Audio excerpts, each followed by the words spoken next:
അമ്മേ, പരിശുദ്ധ അമ്മേ, ദൈവമാതാവേ, കൃപാസനത്തിലൂടെ ഞങ്ങൾക്കും ഞങ്ങളുടെ ദേശത്തിനും അമ്മ മാധ്യസ്ഥം തേടിത്തന്ന എല്ലാ അനുഗ്രഹങ്ങൾക്കും കൃപകൾക്കും ഞങ്ങളിപ്പോൾ ഹൃദയം നിറഞ്ഞ നന്ദി പറയുന്നു. നമുക്ക് സ്തുതിച്ച് പ്രാർത്ഥിക്കാം. ഹല്ലേലൂയ, ഹല്ലേലൂയ, ഹല്ലേലൂയ.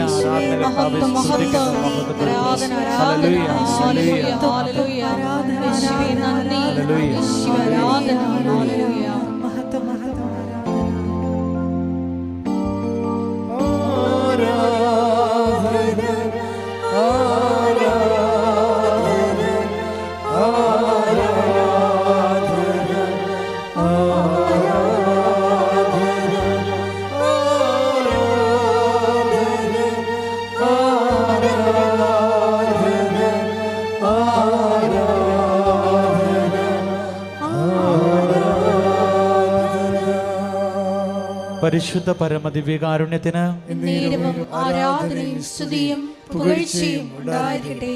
പരിശുദ്ധ പരമദിവ്യകാരുണ്യത്തിന് ആരാധനയും സ്തുതിയും പുകഴ്ചയും ഉണ്ടായിരിക്കട്ടെ. പരിശുദ്ധ പരമദിവ്യകാരുണ്യത്തിന് ആരാധനയും സ്തുതിയും പുകഴ്ചയും ഉണ്ടായിരിക്കട്ടെ.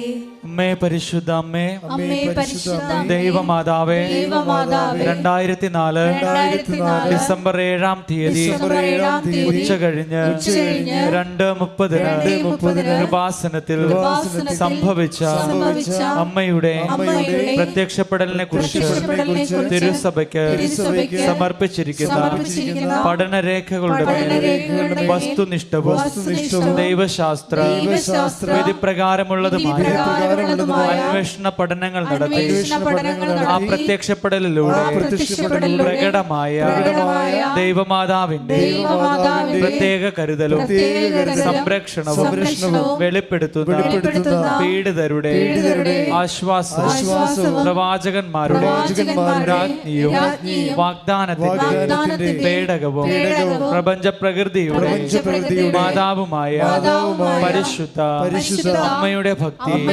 തിരുസഭയിൽ കൂടുതൽ പ്രചരിച്ച് ജീവിതത്തിന്റെ ദുരന്ത അവസ്ഥകളിൽ അകപ്പെട്ട് കഴിയുന്ന അനേകായിരം മക്കൾക്ക് ദൈവത്തിന്റെ സാന്നിധ്യവും സന്ധിപ്പും കൂടുതൽ അനുഭവിക്കുക വഴി ആത്മീയ വിശുദ്ധിയും ദൈവശക്തിയും കൈവരിക്കുവാൻ ഞങ്ങളുടെ കുടുംബങ്ങളെ ഇടയാക്കണമേ. നമുക്ക് സ്തുതിച്ചു പ്രാർത്ഥിക്കാം. ഹല്ലേലൂയ, ഹല്ലേലൂയ, ഹല്ലേലൂയ. യേശുവേ നന്ദി. ഹല്ലേലൂയ, ഹല്ലേലൂയ, ഹല്ലേലൂയ.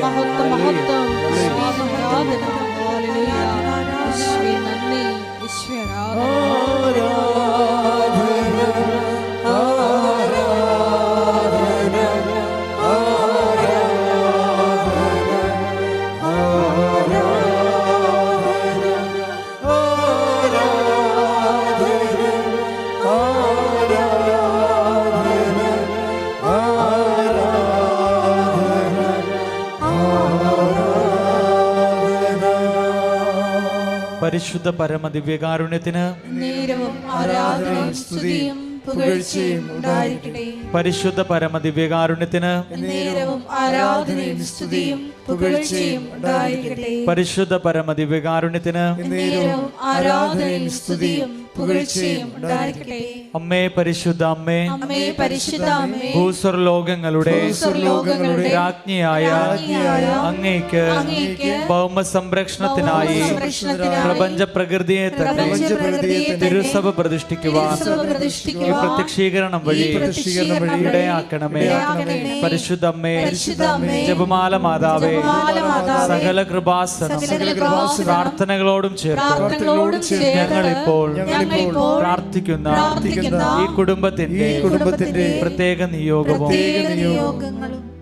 മൗനമായി നിന്നുകൊണ്ട് നമ്മുടെ ഓരോരുത്തരുടെയും വ്യക്തിപരമായിട്ടുള്ള നിയോഗങ്ങൾ പരിശുദ്ധ അമ്മയുടെ മധ്യസ്ഥതയിൽ ദിവ്യകാരുണ്യ സന്നിധിയിൽ നമുക്ക് സമർപ്പിക്കാം.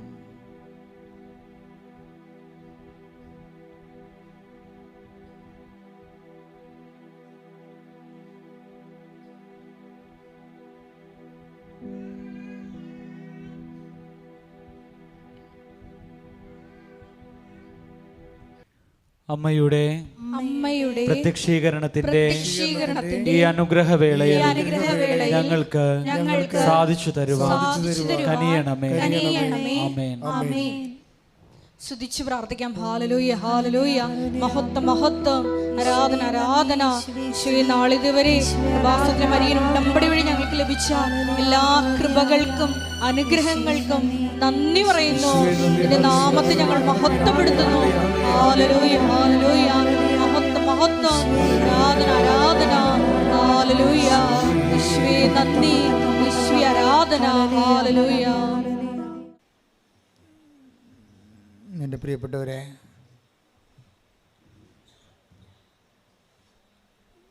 ഉടമ്പടി എപ്പോഴും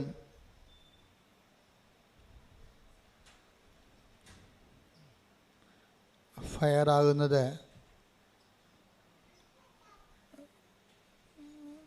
ഉടമ്പടി ജീവിതത്തിൽ നമ്മൾക്ക് അതിൻ്റെ അപ്ഡേഷൻസ് വരുന്നത്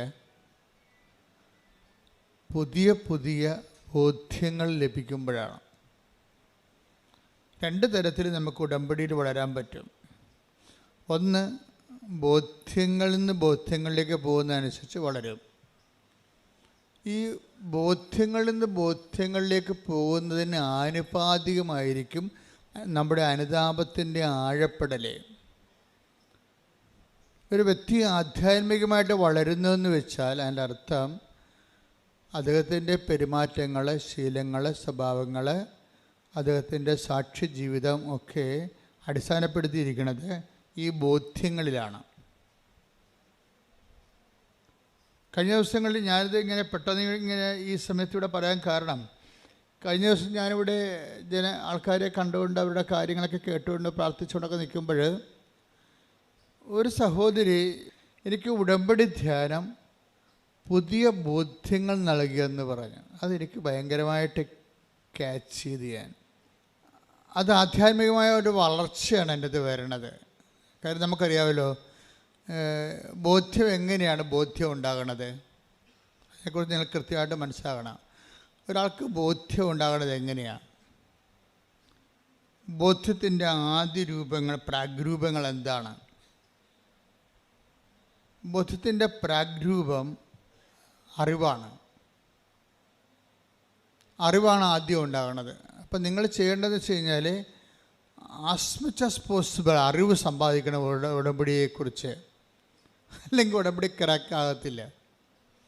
എന്തുമാത്രം നിങ്ങൾക്ക് ഉടമ്പടിയെക്കുറിച്ച് അറിവ് സമ്പാദിക്കുന്നുവോ അതിന് ആനുപാതികമായിട്ടായിരിക്കും ബാക്കിയുള്ള സംഭവങ്ങൾ നടക്കുന്നത്. ഉടമ്പടിയെക്കുറിച്ചുള്ള അറിവ് സമ്പാദിക്കാനുള്ള സോഴ്സ് എന്ന് പറയുന്നത് ഒന്ന് അച്ഛൻ്റെ ഉടമ്പടി ധ്യാനം തന്നെയാണ്. രണ്ടാമത്തത് ജനങ്ങളുടെ സാക്ഷ്യാനുഭവങ്ങൾ.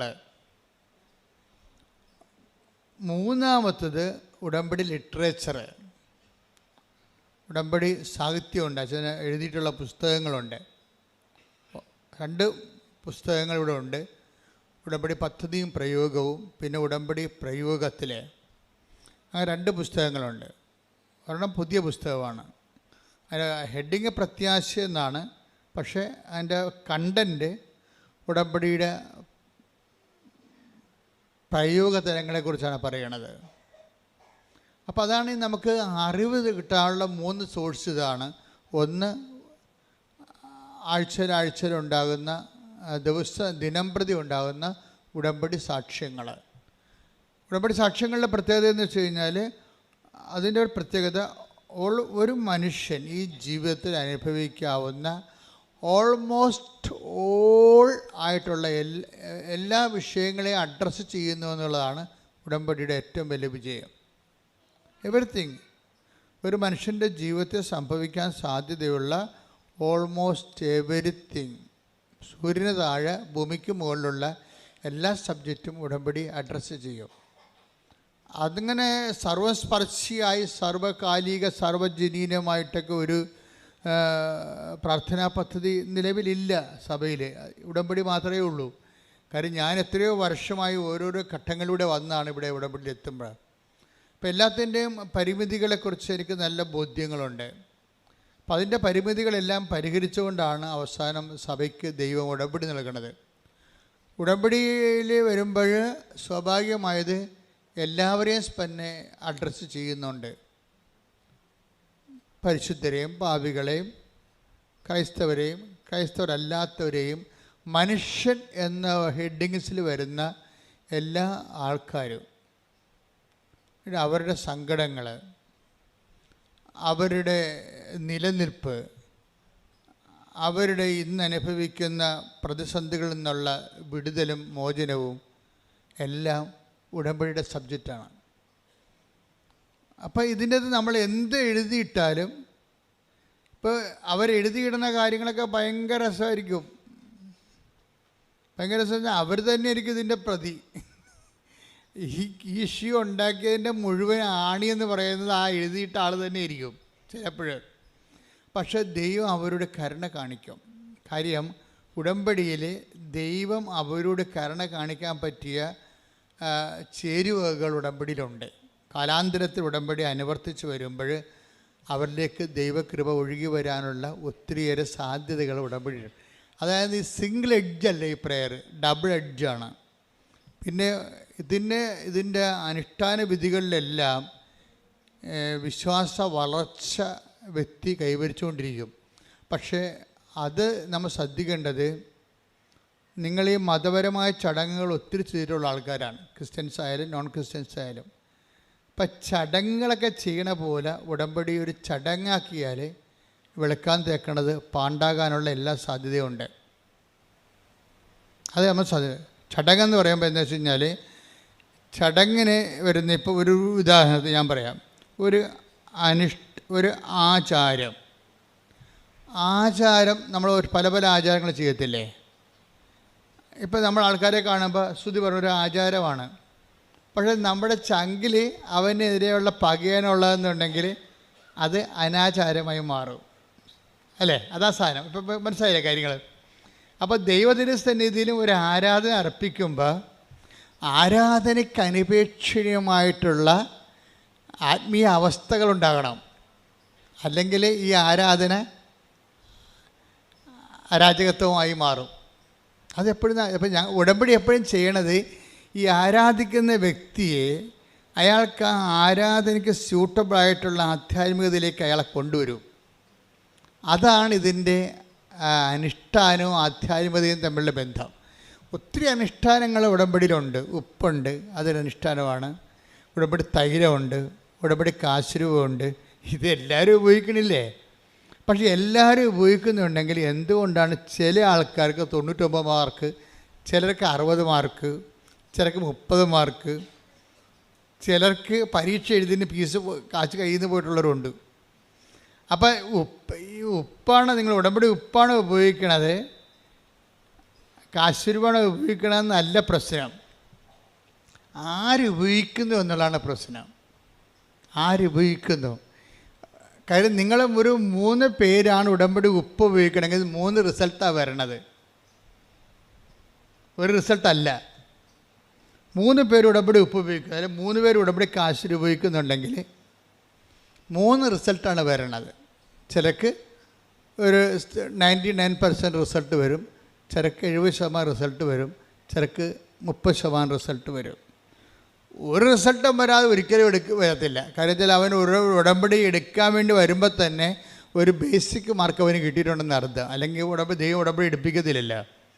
ദൈവം ഉടമ്പടി എടുപ്പിക്കുകയെന്ന് വെച്ച് കഴിഞ്ഞാൽ ദൈവമായിട്ടല്ലേ ബന്ധം. അല്ലാതെ നിങ്ങൾ കൊണ്ടുവന്ന് നേർച്ചയിട്ടിട്ട് പോണ പോലെ അഭ്യാസമല്ലല്ലോ ഇത്.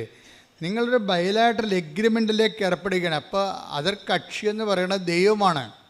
ആ ദൈവവുമായിട്ട് നിങ്ങളൊരു എഗ്രിമെൻറ്റിലേക്ക് വരികയാണ്. അപ്പോൾ അങ്ങനെ ഒരുമാതിരിപ്പെട്ട ഒരു 10 പേര് കൃപാസനത്തിൽ വന്നാൽ ആരാ ഉടമ്പടി എടുക്കണത്? 4 പേരെ ഉടമ്പടി എടുക്കത്തുള്ളൂ, 6 പേര് പോകും. നിങ്ങൾ കണ്ടിട്ടില്ലേ? പോണം കണ്ടിട്ടില്ലേ? ഞങ്ങൾക്കറിയാതെ 10 പേര് കൃപാസനം ചവിട്ടിയാൽ അതിനകത്ത് 6 പേര് അപ്പം തന്നെ പോകും. പ്രാർത്ഥിച്ചിട്ട് പോകാമെന്ന് പറയും. അല്ലെങ്കിൽ കൂടെ ഉള്ളവരെ തോണ്ടും മാന്തും, അമ്മ പോകാം അമ്മ പിന്നെ വരാം, അടുത്ത ദിവസം വരാമെന്ന് പറയും. അവർക്ക് കാര്യത്തിൽ അവരെ കോൺഫറായിട്ടില്ല ഉടമ്പടിയിലേക്ക്. പക്ഷെ അമ്മയെ ദൈവം വിളിച്ചിട്ടുണ്ട്. അപ്പോൾ അമ്മ പറയും, നീ പോയി കാറിൽ കിടന്ന് ഉറങ്ങ്, ഞാൻ ഇത് എടുത്തിട്ട് വരട്ടെന്ന് പറയും. കാര്യം എന്താ? മകനെ അല്ലെങ്കിൽ മകൾക്ക് ഉടമ്പടി വിളിച്ചിട്ടില്ല. കാര്യം ഉടമ്പടി എന്ന് പറയുന്നത് ദൈവമായിട്ടുള്ള ബയലാറ്ററൽ എഗ്രിമെൻ്റാണ്. ആ എഗ്രിമെൻറ്റ് ദൈവം സമ്മതിക്കണ്ടേ? ദൈവം സമ്മതിക്കണ്ടേ? ഇപ്പോഴൊരു മൊബൈൽ പ്രാന്തിയാണെങ്കിൽ ദൈവം സമ്മതിക്കത്തില്ല. ഈ പണ്ടാരമായിട്ട് ഉടമ്പടി ചെയ്തിട്ട് ദൈവത്തിന് എന്ത് കിട്ടാനാ? അപ്പോൾ ഈ സാധനത്തിന് അപ്പം പെരുക്കം വന്നിട്ട് ആ സാധനം അപ്പം തന്നെ 4 കാലം വീണ് ഓടും, കാലും പറത്തിക്കൊണ്ട് ഓടിക്കളയും. പക്ഷേ ഈ സാധനം പിന്നെ തിരിച്ചു വരും. കാര്യം അമ്മ എന്ന് പറയുന്ന ആ ഉടമ്പടി, ദൈവം ഉടമ്പടി എടുക്കാൻ വേണ്ടി വിളിച്ച ആൾ പ്രത്യേകം മെനയായിട്ട് ഉടമ്പടി ചെയ്തുകൊണ്ട് അടയാളങ്ങൾ കിട്ടിക്കഴിയുമ്പോൾ അവർക്കൊരു ആവശ്യമുണ്ട്. ആദ്യം ചാടിപ്പോയവരും പിന്നീട് തിരിച്ചു വരും. അവരുടെ സാക്ഷ്യങ്ങൾ കേൾക്കാം. എന്തുമാത്രം സാക്ഷ്യങ്ങൾ അങ്ങനെ വന്നത്. ഞാൻ ഉടമ്പടി അമ്മ ഉടമ്പടി എടുത്തപ്പോൾ ഞാൻ കാറിൽ പോയിരുന്നുണ്ട്, TV കാണുക, അവിടുത്തെ കോമഡി കാണുകയായിരുന്നു, എനിക്ക് ഇതിൻ്റെ അകത്തൊരു താല്പര്യം തോന്നിയില്ല എന്നൊക്കെ പറയും. പക്ഷെ ആദ്യം തോന്നിയില്ലെങ്കിലും കാലാന്തരത്ത് നീ ഇവിടെ വന്ന് ചവിട്ടിപ്പോയില്ലേ, ചവിട്ടുമ്പോൾ സ്വാഭാവികമായിട്ടൊരു ഗ്രേസ് മാർക്ക് നിനക്ക് കിട്ടും. ചവിട്ടിക്കഴിഞ്ഞാൽ എന്താ കാര്യം? അമ്മ പ്രത്യക്ഷപ്പെട്ട സ്ഥാനത്ത് വരാനുള്ള അനുവാദം കിട്ടിയില്ലേ, എൻട്രി പാസ്സായില്ലേ.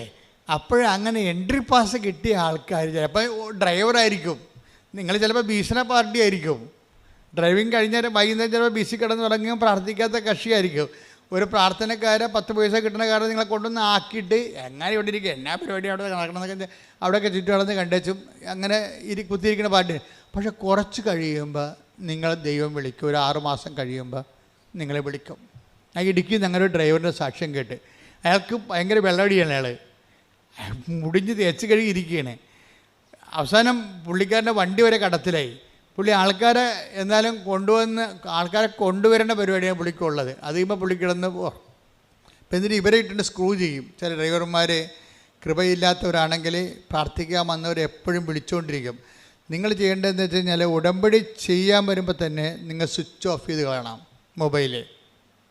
അതാണ് ചെയ്യേണ്ടത്. കാരണം വെച്ചാൽ എടുക്കരുത്. കാര്യം ഒരിക്കലും നിങ്ങൾ ഉടമ്പടി ചെയ്യാൻ വേണ്ടി വരുന്നവരുടെ മൊബൈലിലൂടെ നിങ്ങൾക്ക് ഇത്രയും നാൾ എൻ്റെ അനുഭവത്തിൽ നോക്കുകയാണെങ്കിൽ ഒരു 60% നിങ്ങളെ ഉടമ്പടിയിൽ നിന്ന് പിന്തിരിപ്പിക്കാനുള്ള പിന്തിരിപ്പൻ ശക്തികളായിരിക്കും അതർ എൻഡിലുള്ളത്. അത് മകനായിരിക്കും. അമ്മ തിരിച്ചറി കാർഡ് എന്ത് ചെയ്യും? അമ്മ പോയി കിടക്കണ കൃപാസനത്തിൽ, എൻ്റെ തിരിച്ചറി കാർഡ് എന്ത് ചെയ്യും? എടാ അവിടെ ഉണ്ടാ നോക്കടാ, തീർന്ന് നമ്മൾ ഡെസ്പായി, നമ്മുടെ വിശ്വാസ പ്രമാണം പൊട്ടിപ്പോയി അവിടെ വെച്ച് പ്രാർത്ഥിച്ചുകൊണ്ട് നിൽക്കുകയായിരുന്നു. അപ്പോഴാണ് ഈ പണ്ടാരം വിളിച്ചത്. പിശാച് വിളിപ്പിക്കുന്നതാണ് ഈ സാധനം. നമുക്കൊണ്ട് ഇരിപ്പിക്കത്തില്ല. തിരിച്ചേക്കാടാണ് അവിടെ ഇരിപ്പുണ്ടാകുകയെ. അവനെന്നും പണ്ട് മുതൽ അവൻ്റെ കളിസം വരെ നമ്മൾ 35 വയസ്സായാലും നമ്മൾ എടുത്തു കൊടുക്കണം. അത്ര ഒരു സാധനത്തിന് നിങ്ങൾ വളർത്തിക്കൊണ്ട് വന്നിരിക്കുന്നത്. നിങ്ങൾക്ക് പണിയാണത്. ശരിക്കും പിള്ളേരെ കൊണ്ട് പിള്ളേരുടെ കാര്യങ്ങൾ ആദ്യം മുതൽ ചെയ്തിച്ചില്ലെന്നുണ്ടെങ്കിൽ മരണം വരെ പണിയായിരിക്കും നമുക്ക്. ചില അമ്മമാർ അയ്യോ കൊച്ചല്ല കുഞ്ഞല്ല എന്ന് പറഞ്ഞുകൊണ്ട് അവളെ കൊച്ചല്ല കുഞ്ഞല്ല എന്ന് പറഞ്ഞുകൊണ്ട് ഒരു പരിപാടിയും ചെയ്യിക്കത്തില്ല. ഈ പണ്ടാരൊക്കെ ചെന്ന് ഡൈവേഴ്സ് ചെയ്തിട്ട് തിരിച്ചു വരും. കാര്യം കെട്ടി വിട്ട് ചെല്ലുമ്പോൾ അമ്മയമ്മ സമ്മതിക്കുക. കാര്യം ഒരു പണിയും ചെയ്യിക്കത്തില്ല. എനിക്ക് പഠിക്കണം എന്ന് പറയുമ്പോൾ അവൾക്ക് പഠിക്കട്ടെ എന്ന് അമ്മ പറയും. അവസാനം പഠിത്തം മാത്രമേ ഉള്ളൂ. സാധനം വേറെ ഒരു സാധനമില്ല, ജീവിതമായിട്ട് ബന്ധമില്ല. ഇവിടെ ഡൈവേഴ്സ് എന്ന് പറയുന്ന ആ വിഷയം ഇപ്പോൾ കൂടിയില്ലേ, അതിൻ്റെ നല്ലൊരു ശതമാനം കാര്യങ്ങൾ അമ്മമാരുടെ കയ്യിൽ തന്നെ ഇരിക്കേണ്ടത്. ഒരു സംശയമില്ല. കാര്യം ഒരു സംശയമില്ല. നിങ്ങൾ ആദ്യമേ തന്നെ അത് ശ്രദ്ധിക്കണം. അല്ലെങ്കിൽ ഇനിയുള്ള സമയം പ്രാർത്ഥിക്കാനും പിന്നെ ശാസിക്കാൻ കഴിയണം. അപ്പനും അമ്മയും ആകുമ്പോൾ ഈശോ എന്താണ് നീ ഞങ്ങളോട് ഇങ്ങനെ കാണിച്ചതെന്ന് ചോദിച്ചില്ലേ. ഏത് ഈശോയാണെന്ന് ദൈവമാണെന്ന് പറഞ്ഞിട്ട് കാര്യമില്ല. അമ്മയുടെ ഡ്യൂട്ടി ചെയ്യും. എന്താണ് ഈശോ നീ ഞങ്ങളോട് ഇങ്ങനെ ചെയ്തത്, ഞാനും നിൻ്റെ അപ്പനും കൂടി എന്തുമാത്രം നിന്നെ അന്വേഷിച്ചെന്ന് അറിയാമോ? അത് ശാസനയാണ്. ആ സംഭവം ശാസനയാണ്. അപ്പോൾ ദൈവപുത്രനാണെന്ന് അറിഞ്ഞാലും മാനുഷ്യമായ ഒരു ക്രമം തെറ്റിക്കഴിഞ്ഞാൽ ശാസിക്കാനുള്ള ബാധ്യത നമ്മൾക്കുണ്ട്. അത് ഏത് മക്കൾ അവൾ 2 പ്രസവിച്ചൊക്കെ 2 കുഞ്ഞുങ്ങളുണ്ടെങ്കിൽ പോലും അവളുടെ അപ്പനോട് വീട്ടുകാരോട് ചെയ്ത് ശരിയല്ല എന്നുണ്ടെങ്കിൽ ശരിയല്ലെന്ന് നിങ്ങൾ പറയണം. അപ്പോഴാണ് നിങ്ങൾ ദൈവത്തിൻ്റെ പക്ഷമാകണത്. അപ്പോൾ ചിലപ്പോൾ മകളുടെ സ്നേഹം നിങ്ങൾക്ക് പോകുമായിരിക്കും.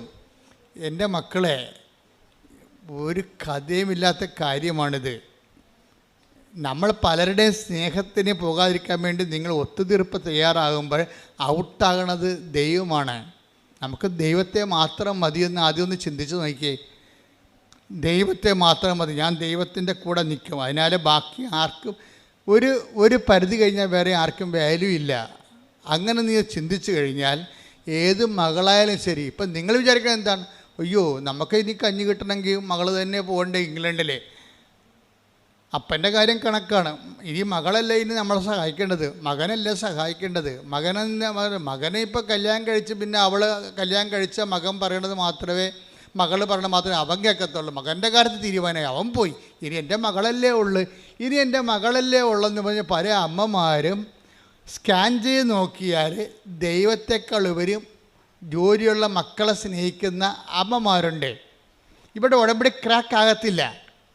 കാരണം ദൈവത്തിനറിയാം, ഒരു വിഷയം വന്നു കഴിഞ്ഞാൽ ജോലിയുള്ള 10 പൈസ വരുമാനമുള്ള മകൾ പറയണതായിരിക്കും നിങ്ങൾ കേൾക്കണത്, ദൈവത്തിൻ്റെതല്ലെന്ന്. അത് ദൈവത്തിനറിയാമത്. അതുകൊണ്ടാണ് നമ്മൾ സ്റ്റേണായിട്ട്, ഇതാണ് ഉടമ്പടിയുടെ ആധ്യാത്മികത എന്ന് പറയുന്നത്. നിങ്ങളുമായിട്ടൊരു ഉടമ്പടി ചെയ്യുമ്പോൾ നിലപാടിലും നയങ്ങളിലും സമീപനങ്ങളിലും ഒക്കെ നിങ്ങൾ ഏകപക്ഷീയമായി ദൈവത്തിൻ്റെ കൂടെ ആയിരിക്കണം. എന്നാൽ ഇത് പെട്ടെന്ന് ഫയറാകും, പിന്നെ ഇല്ല നിത്യത വരെ ഫയറാകും. പ്രാർത്ഥിക്കുക, കർത്താവായ ദൈവമേ, ഒരു പ്രശ്നത്തിന്റെ മുഖത്ത് 100% ഒത്തുതീർപ്പിന് വിധേയമല്ലാതെ ദൈവത്തിന്റെ പക്ഷം ചേർന്ന് നിൽക്കാൻ ആവശ്യമായ ആധ്യാത്മിക അടിത്തറയാൽ എന്നെ ബലപ്പെടുത്തണമേ.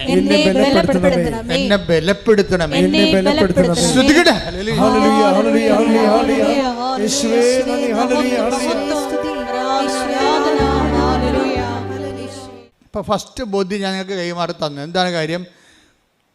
ഒത്തുതീർപ്പിന് വിധേയമാകാത്ത നിലപാടുകൾ ദൈവബന്ധത്തിൽ നീ ഉടമ്പടി എടുത്തു കഴിയുമ്പോൾ പിന്നെ എന്താണ്? ഒത്തുതീർപ്പിന് മകളുടെ ശമ്പളവും നമുക്ക് നാളെ നക്കാപ്പിച്ച 10 പൈസ കിട്ടുന്ന വരുമാനം അടഞ്ഞു പോയെന്ന് കണ്ടു കഴിഞ്ഞാലും ദൈവമായിട്ട് റിലേഷനിൽ ഒത്തുതീർപ്പിന് വിധേയമാകാത്ത നിലപാടുകൾ, അതാണൊരു ബോധ്യമെന്ന് പറയണത്. അപ്പോൾ ദൈവം പിന്നെ നമ്മുടെ മുഴുവൻ ഉത്തരവാദിത്തങ്ങൾ ദൈവം നോക്കേണ്ടതാണ്, നോക്കാൻ ബാധ്യസ്ഥമായി തീരും. കാര്യം നമ്മൾ നിലപാടെടുത്തിരിക്കുകയാണ്. അപ്പോൾ റിസ്ക് എപ്പോഴും ദൈവത്തിൻ്റെ കയ്യിലായി സംഭവം. ഇനിയിപ്പോൾ ദൈവം കൈവിടാൻ കുഴപ്പമില്ല, എൻ്റെ മകളുടെ ശമ്പളം ഉണ്ടല്ലോ. നമ്മൾ പല ആൾക്കാരോട് ഒത്തുതീർക്കണത് അവരുടെ സാമ്പത്തിക സ്രോതസ്സ് നോക്കിയിട്ടാണ് ഒത്തുതീർപ്പിന് തയ്യാറാണ്. അവരുടെ സാമ്പത്തിക സ്രോതസ്സ് നോക്കിയിട്ട് ഒത്തുതീർപ്പിന് തയ്യാറാണത്. ഏത് സമയത്ത് ഈ സാധനത്തെ കട്ട് ചെയ്യുമെന്ന് അവർക്ക് മനസ്സിലാക്കണം. നിങ്ങളെ സഹായിക്കുന്നവരും നിങ്ങളെ സന്ധിക്കുന്നവർക്കും നിങ്ങളുടെ നിലപാടിനെക്കുറിച്ച് ധാരണയുണ്ടാകണം. എന്താണ്? ദൈവത്തിൻ്റെ വഴികളിൽ നിന്നല്ലെങ്കിൽ ഈ സാധനം കട്ടാകാൻ സാധ്യതയുണ്ടെന്ന് പറഞ്ഞു. അപ്പോഴത്തെ എന്താ വെച്ചാൽ നമ്മുടെ ഉദ്ദേശം എന്താണ്? ദൈവത്തെ പഠിപ്പിക്കുക എന്ന ഉദ്ദേശം. അവരെല്ലാവരും ദൈവത്താൽ പഠിപ്പിക്കപ്പെടുന്ന പോലെ തന്നെയാണ് ദൈവത്തെ പഠിപ്പിക്കുക എന്നുള്ള ഒരു ഉത്തരവാദിത്വം നമുക്കുണ്ട്. എന്താ കാര്യം? നമ്മളുടെ നിലപാടിനെക്കുറിച്ച് ദൈവത്തിനൊരു ധാരണ കൊടുക്കണം. എൻ്റെ നിലപാട് ഇതായിരിക്കും, സുവിശേഷ വിഹിതമായ ഞാൻ ആ നിലപാടെടുക്കത്തുള്ളൂ. അത്ര കൊലകൊമ്പനായാലും ശരി, എൻ്റെ നിലപാട് ഇതായിരിക്കും. എൻ്റെ കഴിവനുസരിച്ച് ഞാൻ അതിൻ്റെ കൂടെ നിൽക്കുകയും ചെയ്യും. നമ്മുടെ കഴിവപ്പെടാത്ത കാര്യങ്ങളുണ്ട്, അത് നമുക്കൊന്നും ചെയ്യാൻ പറ്റത്തില്ല. ദൈവത്തിന് പറയണം, എൻ്റെ ദൈവമേ, എൻ്റെ കഴിവനുസരിച്ച് എൻ്റെ നിലപാടിൽ ഉറച്ചു നിൽക്കാൻ നിന്നെ അതിലെ ഒന്നാം സ്ഥാനത്ത്. ഇവിടെയാണ് വിഷയം. പ്രൈമറി റെഫറൻസ് വരണം. ദൈവത്തിന് പ്രൈമറി റെഫറൻസ്. ഉടമ്പടി എന്ന് പറയുന്ന ഒരു ജീവിതമാണ്. അവിടെ കിട്ടേണ്ട രണ്ടാമത്തെ ബോധ്യം എന്ന് പറയുന്നത് പ്രൈമറി റെഫറൻസ് ദൈവത്തിന് വരണം. ഫസ്റ്റ് റെഫറൻസ്, നമ്മുടെ ഫസ്റ്റ് റെഫറൻസ് ദൈവത്തിന് വരണം. ഈശോ എപ്പോഴും പറയും, നിങ്ങൾ പ്രലോഭനം ഉണ്ടാവേണ്ടതാണ്, പക്ഷേ ഉണ്ടാവാതിരിക്കണം നല്ലത്. കർത്താവ് ആ കാര്യത്തിലൊരു അംബിഗ്യസ് ആണ്. എന്നുവെച്ചാൽ സിറ്റുവേഷനിലാണ് അങ്ങനെ പറയണത്. ടെംപ്റ്റേഷനെ കുറിച്ച് പറയണത് സിറ്റുവേഷനിലാണ്. എന്ന് വെച്ചാൽ പ്രലോഭനം ഉണ്ടാകാതിരിക്കുന്നതാണ് നല്ലത്. കാര്യം ഉണ്ടായാൽ നിങ്ങൾ വീണ് പോകുമെന്ന് എനിക്ക് ഉറപ്പാണ്. പക്ഷേ പ്രലോഭനം ഉണ്ടാവും. അപ്പോൾ ഇതാണ് അതിൻ്റെ ഈ ടെംപ്റ്റേഷൻ. ഇപ്പം പ്രൈമറി റെലംസിൽ പ്രാഥമികമായിട്ടുള്ള ബന്ധത്തിൽ ദൈവത്തിന് ഒന്നാം സ്ഥാനമാണെങ്കിലും പ്രലോഭനം ഉണ്ടാവും. ഇതിനെതിരെ ഒരു പ്രലോഭനം ഉണ്ടാവാതിരിക്കുന്ന ഒരു സാഹചര്യം ഈശോ പ്രീസപ്പോസ് ചെയ്യുന്നുണ്ട്. എന്ന് വെച്ച് കഴിഞ്ഞാൽ നമ്മൾക്ക് ഒരു ഇഷ്യൂ ഫേസ് ചെയ്യേണ്ട ആവശ്യമില്ലാത്ത സാഹചര്യം വരിക. ഇപ്പം നമ്മളെ ദൈവം തോൽപ്പിക്കാൻ ഉദ്ദേശിക്കുമ്പോഴാണ് നമ്മൾ തോൽപ്പിച്ച് കഴിയുമ്പോൾ ദൈവം നമ്മൾ തമ്മിലൊരു കമ്മ്യൂണിക്കേഷൻ ഗ്യാപ്പ് ഉണ്ടാവും. ഈ കമ്മ്യൂണിക്കേഷൻ ഗ്യാപ്പ് ചില ആൾക്കാരുടെ കയ്യിലിരിപ്പ് കൊണ്ട് ദൈവം മനഃപൂർവ്വം ഇഷ്യൂസ് ക്രിയേറ്റ് ചെയ്യും. എന്ന് വെച്ചാൽ ആ ക്രിയേഷനിൽ ഇവർ ദൈവത്തിൽ നിന്ന് ഇപ്പം നിരക്കാത്ത തീരുമാനം എടുക്കാൻ സമ്മർദ്ദത്തിലാകും. അതിനാണ് പ്രലോഭനം അതായത് പ്രലോഭനം ഉണ്ടാവാതിരിക്കുന്ന നല്ലതെന്ന് പറഞ്ഞാൽ ഉണ്ടായാൽ വീണു പോകാൻ സാധ്യതയുണ്ട്. ഇതിന് ഒരു സേഫ് സോണുണ്ട്. നിങ്ങൾക്കറിയാമല്ലോ, ഒരു ടൈം കഴിഞ്ഞാൽ നമ്മുടെ ഉപഗ്രഹങ്ങളൊക്കെ നമ്മൾ വിക്ഷേപിക്കത്തില്ലേ, അപ്പോൾ അതിൻ്റെ അറ്റ്മോസ്ഫിയർ കഴിഞ്ഞാൽ പിന്നെ അത് ലൈറ്റ് വെയിറ്റ് ആയിട്ടിരിക്കും. അതുവരെ നമ്മൾ റോക്കറ്റ് കത്തിച്ചുകൊണ്ടേ ഇരിക്കണം. ഓരോരോ തിന്മകളും പാപത്തിനെതിരെയുള്ള പോരാട്ടങ്ങൾ നടത്തിക്കൊണ്ടിരിക്കണം. ഇനി ഒരു ടൈം കഴിയുമ്പോൾ നല്ല പോരാട്ടക്കാരിയാണ് നീയെങ്കിൽ ദൈവം നിൻ്റെ സത്യസന്ധത കണക്കിലെടുത്തിട്ട് ഒരു ടൈം കഴിയുമ്പോൾ നിന്നെ ഇതിൽ നിന്ന് റിലീവ്ഡ് ആക്കും. അപ്പം നീ ലൈറ്റ് വെയിറ്റ് ആകും. അപ്പം നിനക്ക് ഇഷ്യൂ നിൻ്റെ മുമ്പിൽ കൊണ്ടുവരത്തില്ല. കാര്യം കൊണ്ടുവരാതെ നീ സേഫ് സോണിൽ കൊണ്ടുപോകും. ഇതിനകത്ത് ആധ്യാത്മിക ജീവിതത്തിൽ ഒരു സേഫ് സോണുണ്ട്. അതാണ് ഈശോ പറയണത്. ഉണ്ടാവാതിരിക്കുന്ന നല്ലതെന്ന് പറയണത് ഉണ്ടാവാതിരിക്കാനുള്ള സാധ്യതയുണ്ട് അവിടെ. അപ്പം നിനക്ക് കുമ്പസാരിക്കാൻ വരുമ്പോൾ നിനക്ക് പ്രത്യേകിച്ച് പാപങ്ങളൊന്നും കാണത്തില്ല. എന്താ കാര്യം? നിൻ്റെ ദൈവം ആ മേഖലയിൽ ടെസ്റ്റിംഗ് ടൈം കഴിഞ്ഞു. ഇനി ടെസ്റ്റിംഗ് ടൈം പലപ്പോഴും ടെസ്റ്റിങ് ടെസ്റ്റ് മസ്റ്റാണ്. അതായത് എപ്പോഴും അധ്യായ വളർച്ചയ്ക്ക് എപ്പോഴും ടെസ്റ്റ് തരും. മിക്കവാറും ഈ പ്രൈമറി സ്കൂളിൽ വെച്ച് തന്നെ ആൾക്കാർ തോറ്റിട്ട് പഠനം നിർത്തുകയാണ് പതിവ്. അങ്ങനെയാണ്. 90 ആൾക്കാരുണ്ടെങ്കിൽ തന്നെ ആദ്യത്തെ കാലത്ത് തന്നെ കാര്യം ഇവൻ ആൾ ബേസിക്കായിട്ട് ശരിയല്ല, ലോകത്താനാണെന്ന് കണ്ടു കഴിഞ്ഞാൽ ടെസ്റ്റ് ചെയ്യും. ഒരു തരത്തിൽ പിന്നെ അതായത് ഗ്രാവിറ്റിയുള്ള ടെസ്റ്റ് നൽകിയിട്ട് ഇയാളെ പൂർണ്ണമായിട്ട് ഔട്ടായി കളയും. പിന്നെ ഇയാളുമായിട്ട് കമ്പനീസ് ഇല്ല. ദൈവമായിട്ട് മുന്നോട്ട് പോകണമെങ്കിൽ എപ്പോഴും നമ്മൾ ശ്രദ്ധിക്കേണ്ടത് ഒരു നിരന്തര അനുതാപത്തിൻ്റെ ഒരു മേഖലയിലേക്ക് നമ്മൾ പ്രവേശിക്കണം. അനുതാപം എന്ന് പറഞ്ഞാൽ ഇപ്പോൾ നിങ്ങൾക്കറിയാലോ, ഉടമ്പടിയിൽ കിട്ടേണ്ട മൂന്നാമത്തെ ബോധ്യം എന്ന് പറയുന്നത് നിരന്തര അനുതാപമാണ്. നിരന്തര അനുതാപം എന്നല്ല, നിരന്തര അനുതാപം. ഇപ്പം നിങ്ങളിപ്പോൾ ഒരു ധ്യാനം കൂടി അപ്പോഴൊന്ന് അനുദപിച്ചു, കുറച്ച് മുങ്ങി കുമ്പസാരിച്ച് കുർബാന സ്വീകരിച്ചു, അങ്ങനെ പിന്നെ കുറച്ച് നാൾ ഇങ്ങനെ നല്ല വെള്ളം ചവഞ്ഞ് നടന്നു, നിലച്ചായത്ത് പിന്നെ കുറുക്കനെ പോലെ നടന്നു. മഴ പെയ്യുമ്പോൾ പിന്നെ പെയിൻ്റെല്ലാം പോയി പഴയ കുറുക്കനായി. അങ്ങനെയല്ലേ ധ്യാനങ്ങളിലേക്ക് സഞ്ചരിക്കുന്ന ജീവികളെ കണ്ടാൽ മനസ്സിലാവും. ആദ്യം ഒരു ധ്യാനം കൂടി നല്ല നിലച്ചായത്തിൽ പെയിൻറ്റ് വീണ പോലെ നല്ല കുറുക്കനായി. അപ്പോൾ ആൾക്കാരെ കാണുമ്പോൾ ശ്രുതി പറയും, ബ്രദറാണ് സിസ്റ്ററാണെന്നൊക്കെ ശ്രുതി പറയും. കൃഷ്ണനാണെന്നൊക്കെ പണ്ട് കൃഷ്ണനാണെന്നൊക്കെ ധരിച്ചുള്ള കഥയില്ല പഞ്ചതന്ത്രത്തല്ല. പക്ഷെ മഴ പെയ്ത് കഴിയുമ്പോൾ ഇഷ്യൂ ഉണ്ടായി കഴിയുമ്പോൾ പെയിൻറ്റ് പോകുമെന്ന് പറഞ്ഞാൽ ഒരു ഉദാഹരണം ഞാൻ പറയാം. ഒരു ദിവസം ഇവിടെ പ്രസംഗിച്ചുകൊണ്ടിരിക്കുന്ന ഒരു ബ്രദറ് അടിപൊളി പ്രസംഗം കഴിഞ്ഞപ്പോൾ എൻ്റെ അടുത്ത് വന്ന് അതിൻ്റെ പ്രസംഗത്തിൻ്റെ കൂലിയൊക്കെ വാങ്ങിച്ചുകൊണ്ട് പുള്ളി പോയി. ആശ്രയിച്ചു, അച്ഛാ ഒന്ന് ബ്ലസ് ചെയ്യണം, ഞാനൊരു കാര്യത്തിന് പോവുകയാണ്. അപ്പോൾ ഞാനോർത്ത് വല്ലയിടത്തും പ്രാർത്ഥിക്കാൻ പോവുകയാണ്. അല്ല, പിന്നീട് അറിഞ്ഞത് പുള്ളിയുടെ മകളെ കെട്ടിച്ചിട്ട് വീട്ടിൽ ഭയങ്കര പ്രശ്നം. എന്ന് വെച്ച് കഴിഞ്ഞാൽ അവൾക്ക് കൊടുക്കാമെന്ന് പറഞ്ഞ കാശ് മുഴുവൻ കൊടുത്തിട്ടില്ല. ഈ ബ്രദർ കൊടുത്തിട്ടില്ല. കൊടുക്കാതിരുന്നതിൻ്റെ കാരണം വെച്ച് കഴിഞ്ഞാൽ ഇത് വെച്ചുകൊണ്ട് തന്നെ പൈസ പറഞ്ഞ് ചേർത്ത ഷെയർ എല്ലാം കൊടുക്കാതെ വിടുന്നതിൻ്റെ ഉദ്ദേശം ഇവിടെ ഉള്ളിലൊരു രഹസ്യ അജണ്ട ഉണ്ട്. കാര്യം കുറച്ച് കഴിയുമ്പോൾ ഇവൾ പ്രസവിക്കാൻ വേണ്ടി വരുമ്പോൾ അപ്പോൾ കാശ് വേണ്ടേ, അപ്പോൾ അവൾക്ക് കൊടുക്കാനുള്ള കാശ് പ്രസവരക്ഷയും കൊച്ചിൻ്റെ ജ്ഞാനസ്ഥാനവും എല്ലാം കൂടി എടുത്തിട്ട് മുടക്കാൻ വേണ്ടി അവർ സാമ്പത്തികമായ കളിയാണ് ശരിക്കും പറഞ്ഞാൽ. എന്നാലും പിന്നെ ബാക്കി പൈസ കൊടുക്കാറുണ്ട്. അപ്പോൾ മുറുമുറുപ്പ് ഇടയ്ക്ക് കെട്ടിച്ച് വിട്ട വീട്ടിൽ എപ്പോഴും മുറുമുറുപ്പുണ്ടാവും. ബദറാണ് അച്ഛൻ, അതൊരു കാര്യമൊന്നുമില്ല. പാപത്തിൻ്റെ സാഹചര്യങ്ങളെ ഇവർ ആധ്യാത്മിക ജീവിതം ഒന്ന്, പ്രായോഗിക അനുദിന ജീവിതം വേറെ രണ്ടായിട്ട് വരും. അങ്ങനെ അത് നിങ്ങൾ ഉടമ്പടിക്കാർ ശ്രദ്ധിക്കണം.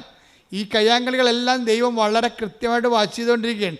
ഇയാൾ എന്താണ് പൈസ സ്ത്രീധനം കുറച്ചാണ് കൊടുത്തിരിക്കണത്. അതുകൊണ്ട് അവിടെ ഇഷ്യൂ ഉണ്ട്. അവിടെ ഇഷ്യൂ ഉണ്ടാകുമ്പോൾ ഇയാളുടെ ഉദ്ദേശം എന്താണ്?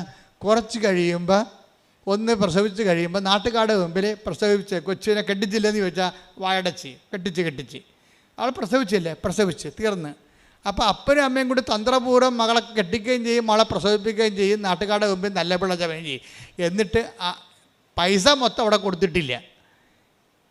അത് കാരണം അവിടുന്ന് ഇഷ്യൂ. എന്തിനാണ് കൊടുക്കാത്തതിൻ്റെ കാരണം എന്താണ്? ഇന്നലെ നാളെ ഇടിയുണ്ടാക്കി അവളെ ഇവിടെ തള്ളി പുറത്താക്കുമെന്നറിയാം. അവർ തള്ളി പുറത്താക്കാനാണ് അവർ ആഗ്രഹിക്കണത്. എന്തിനാണ്? ഇവിടെ കൊണ്ടുവന്ന് എടുത്തിട്ട് വേല എടുപ്പിച്ച് തിന്നണം. അതാ പ്രശ്നം. അപ്പോൾ ഈ ആൾക്കാർ ഉടമ്പടി എടുത്തുള്ള അവസ്ഥ എന്തായിരിക്കും? ഇത് ഒറ്റടക്കം പോകുന്നില്ല. ഞാനുള്ള കാര്യം പറയുകയാണ്. അപ്പം മനസ്സിൽ എന്താണ്? അതുകൊണ്ടാണ് ഈശോ ചോദിക്കുന്നത്, വാട്ട് സ്പിരിറ്റ് ലീഡ്സ് യു? ഉടമ്പടി അഡ്രസ്സ് ചെയ്യണ പാപത്തെ അല്ല, ഉടമ്പടി അഡ്രസ്സ് ചെയ്യണത് അനുതാപത്തെയാണ്.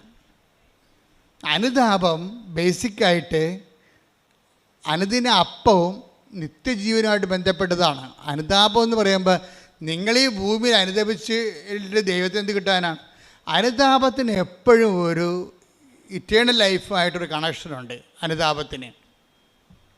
അനുതാപം ആവശ്യമുള്ള ആൾക്കാരെക്കുറിച്ച് എന്തിനാണ് ഈശോ അങ്ങനെ പറയണത്? അപ്പോൾ എന്തിനാണ് അനുദപിക്കണത്? ശരിക്കും പറഞ്ഞാൽ അനുദപിക്കണത് നിത്യജീവനിലേക്കുള്ള യാത്രയുടെ ഒരു പ്രീ റെക്വിസിറ്റായിട്ടാണ് റിപ്പൻഡൻസ് വരണത്. എന്ന് വെച്ച് കഴിഞ്ഞാൽ നമുക്ക് നിത്യജീവനിലേക്കുള്ള ദൈവത്തിലേക്കുള്ള യാത്രയുടെ ഒരു മുൻ ആവശ്യമായിട്ടാണ് അനുതാപം.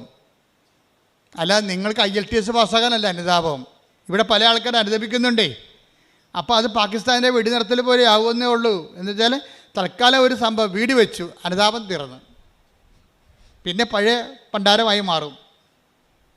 ആ വീട്ടിൽ ഒരുമാതിരിപ്പെട്ടവർ ആരും കിടത്തി പുറപ്പിക്കത്തില്ല.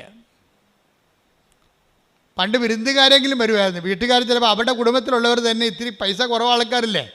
പണ്ട് ഇവരെല്ലാം കൂടി ഒരുമിച്ച് എന്നൊക്കെ ജീവിച്ചൊക്കെ ഒരുമിച്ച് മുറിക്കിടന്ന് ഉറങ്ങിയതാണ്. ഇപ്പോൾ ഇവർക്ക് കൊട്ടാരം പോലെ ഒരു 5-8 മുറി വീട് വെച്ചിരിക്കുകയാണ്. ഇപ്പോഴെന്താണ്? അവിടെ സ്റ്റാറ്റസ് ചേഞ്ച് ചെയ്ത് ഇപ്പം അതിനേക്കാൾ താഴ്ന്ന നിലവാരത്തിൽ ജീവിക്കുന്നവർക്ക് ഇവർക്ക് പുച്ഛമാണ്. എന്നിട്ട് ഈ പണ്ടാര ഉടമ്പടിയാണെന്ന് പറഞ്ഞ് സാക്ഷി പറഞ്ഞ് നടക്കുകയാണ്. ഇതാണ് പ്രശ്നം. ഈ നിലപാടത്തിലൊരു പ്രശ്നമുണ്ട്. നിങ്ങളിപ്പോൾ ഉടമ്പടി എടുത്തു, നിങ്ങൾക്ക് ഭവനം പഴിച്ചു. ആ ഭവനത്തിൽ പണ്ട് കയറ്റിയവരെ നിങ്ങളിപ്പോൾ കയറ്റണില്ല. ആ ഭവനത്തിൻ്റെ അപ്പൂപ്പൻ്റെ അവസ്ഥ എന്താണ്? ചാർത്തിൽ കൊണ്ടിട്ടിരിക്കുകയാണ്. ഞങ്ങൾക്ക് ഉടുക്കത്തെ കൊടുക്കാനൊക്കെ ചെല്ലുമ്പോൾ ഞരങ്ങിയും മുളിയും ആ പാവപ്പെട്ടവൻ ചാർത്തിൽ കിടക്കണം കാണാം. അടുക്കള ഇപ്പുറത്ത്, ചാർത്ത് പുറകിൽ. അവിടെ കട്ടിൽ വിട്ട് അങ്ങനെ തൂറിയും മുള്ളിയും കിടക്കും, മണവുമായിരിക്കും. അച്ഛൻ വന്നെന്ന് കേൾക്കുമ്പോൾ ഈ അച്ഛൻ എന്താ ഇപ്പം കെട്ടിയെടുത്തിക്കേണ്ടി വരുന്നത്? വല്ല കാര്യമുണ്ട്?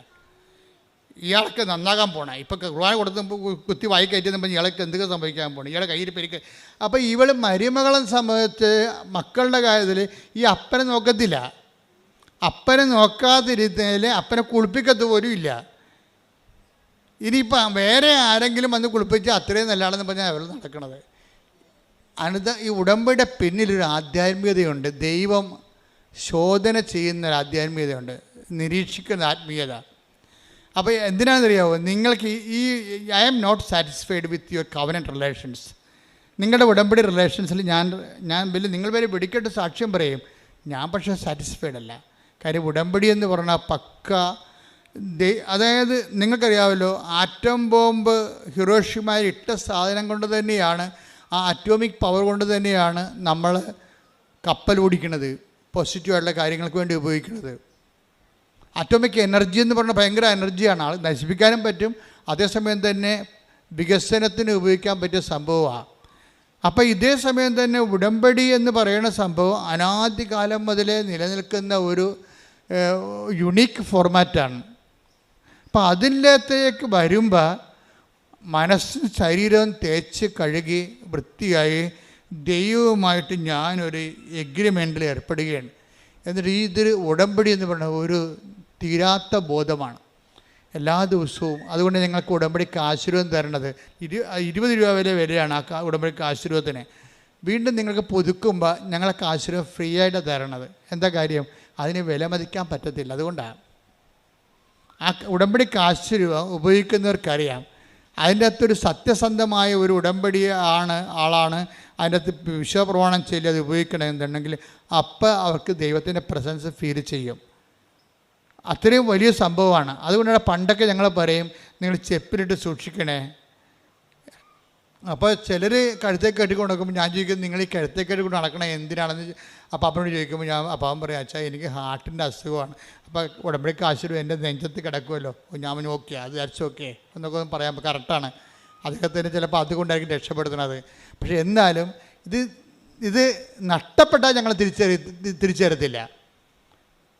നിങ്ങളുടെ കയ്യിൽ തന്നെ കഷ്ണങ്ങൾ ഉണ്ടെങ്കിൽ ഞങ്ങളത് റീഫണ്ട് ചെയ്യും, പുതിയത് തരും. എന്താ കാര്യം? ഉടമ്പടി റിലേഷനാണ്, നിത്യബോധമാണത്. ഉടമ്പടി ദൈവവുമായിട്ട് നിങ്ങളുടെ അടുത്ത ഉടമ്പടിയിൽ നിത്യബോധമാണ്. അപ്പം അതുകൊണ്ട് തന്നെ എൻ്റെ സഹോദരങ്ങളെ, ഈ ഉടമ്പടിയുടെ ഇത്രയും നാളുള്ള സാക്ഷ്യങ്ങൾ നിങ്ങൾ കേൾക്കണം. സാക്ഷ്യങ്ങൾ കേൾക്കുമ്പോൾ നിങ്ങൾക്ക് മനസ്സിലാകും. ഇപ്പം തന്നെ ഉദാഹരണത്തിന് ഇന്നലെ ബീന വിജയൻ ഇന്നലെ ഒരു സാക്ഷ്യം പറഞ്ഞു. ബീന വിജയൻ്റെ സാക്ഷ്യം എന്ന് പറയുന്നത് നിങ്ങൾ കേൾക്കേണ്ടതാണ്. അത് നമ്മളത് ഇന്ന് അപ്പ് ചെയ്യും. ബീന വിജയൻ എന്താണ് നമ്മൾ അത്ഭുതപ്പെടുത്തുന്ന വിഷയം എന്ന് പറയുന്നത്, ബീന വിജയൻ ബേസിക്കലി നേഴ്സാണ്. അവർ നേഴ്സാണ്. പക്ഷെ ഇപ്പോൾ കല്യാണം കഴിച്ചു, 2 കുഞ്ഞുങ്ങളൊക്കെ ആയി. ഭർത്താവ് എന്ന് പറയുന്നത് നേഴ്സായിരുന്നു, അവർ കല്യാണം കഴിച്ചു. പക്ഷേ ഇവരെ ജോലിക്ക് വിടത്തില്ല ഭർത്താവ്. അതാണ് അവരുടെ പ്രശ്നം. പോരെ, ബീന വിജയനെ ജോലിക്ക് വിടത്തില്ല.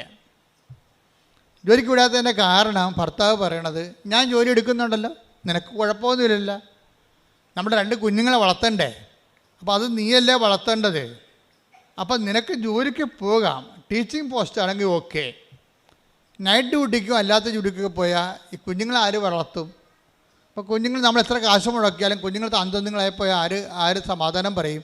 അതുകൊണ്ട് ഞാൻ കഷ്ടപ്പെട്ട് ജോലിക്ക് പോയി കുഞ്ഞുങ്ങളെ നിന്നെ നോക്കിക്കൊള്ളാം, നീ കുഞ്ഞുങ്ങളെ വളർത്തുക, അതാണ് നമ്മുടെ നിധി എന്ന് പറയും. ബീന വിജയനോട് പറയും. ടീച്ചിങ് പോസ്റ്റ് ആണെങ്കിൽ എനിക്ക് കുഴപ്പമില്ല, നിനക്കിപ്പോൾ 9 മണിക്ക് പോയാൽ മതിയല്ല, വൈകുന്നേരം 5 മണിക്ക് വരാം, മക്കൾ പള്ളിക്കൂടത്തിൽ നിന്ന് വരുമ്പോൾ നിനക്കും വരാം, മക്കൾ പോകുമ്പോൾ നിനക്കും പോകാം, ഞാനും എൻ്റെ ജോലിക്ക് പോകും. അപ്പം അങ്ങനെ പക്ഷേ നേഴ്സിന് അങ്ങനെ പറ്റുമോ? ഇവർ അധ്യാപകയല്ലല്ലോ. അപ്പോൾ ഇവളെന്ത് ചെയ്യും? ഇവൾ വിഷമത്തിലാവും. ഇവൾ ഈ ഉടമ്പടി സാക്ഷ്യങ്ങളെല്ലാം കേട്ടെന്ന് പറഞ്ഞ്, ദൈവമേ ഞാൻ കൃപാസനത്തിൽ പോകാം, അമ്മയ്ക്ക് എന്തെങ്കിലും ചെയ്യാൻ പറ്റുമായിരിക്കും. അതാണ് ഈ സാക്ഷ്യങ്ങൾ കേൾക്കുമ്പോൾ ഉണ്ടാകുന്ന ബോധ്യം എന്ന് പറയുന്നത്. അത് ബോധ്യമാണ്.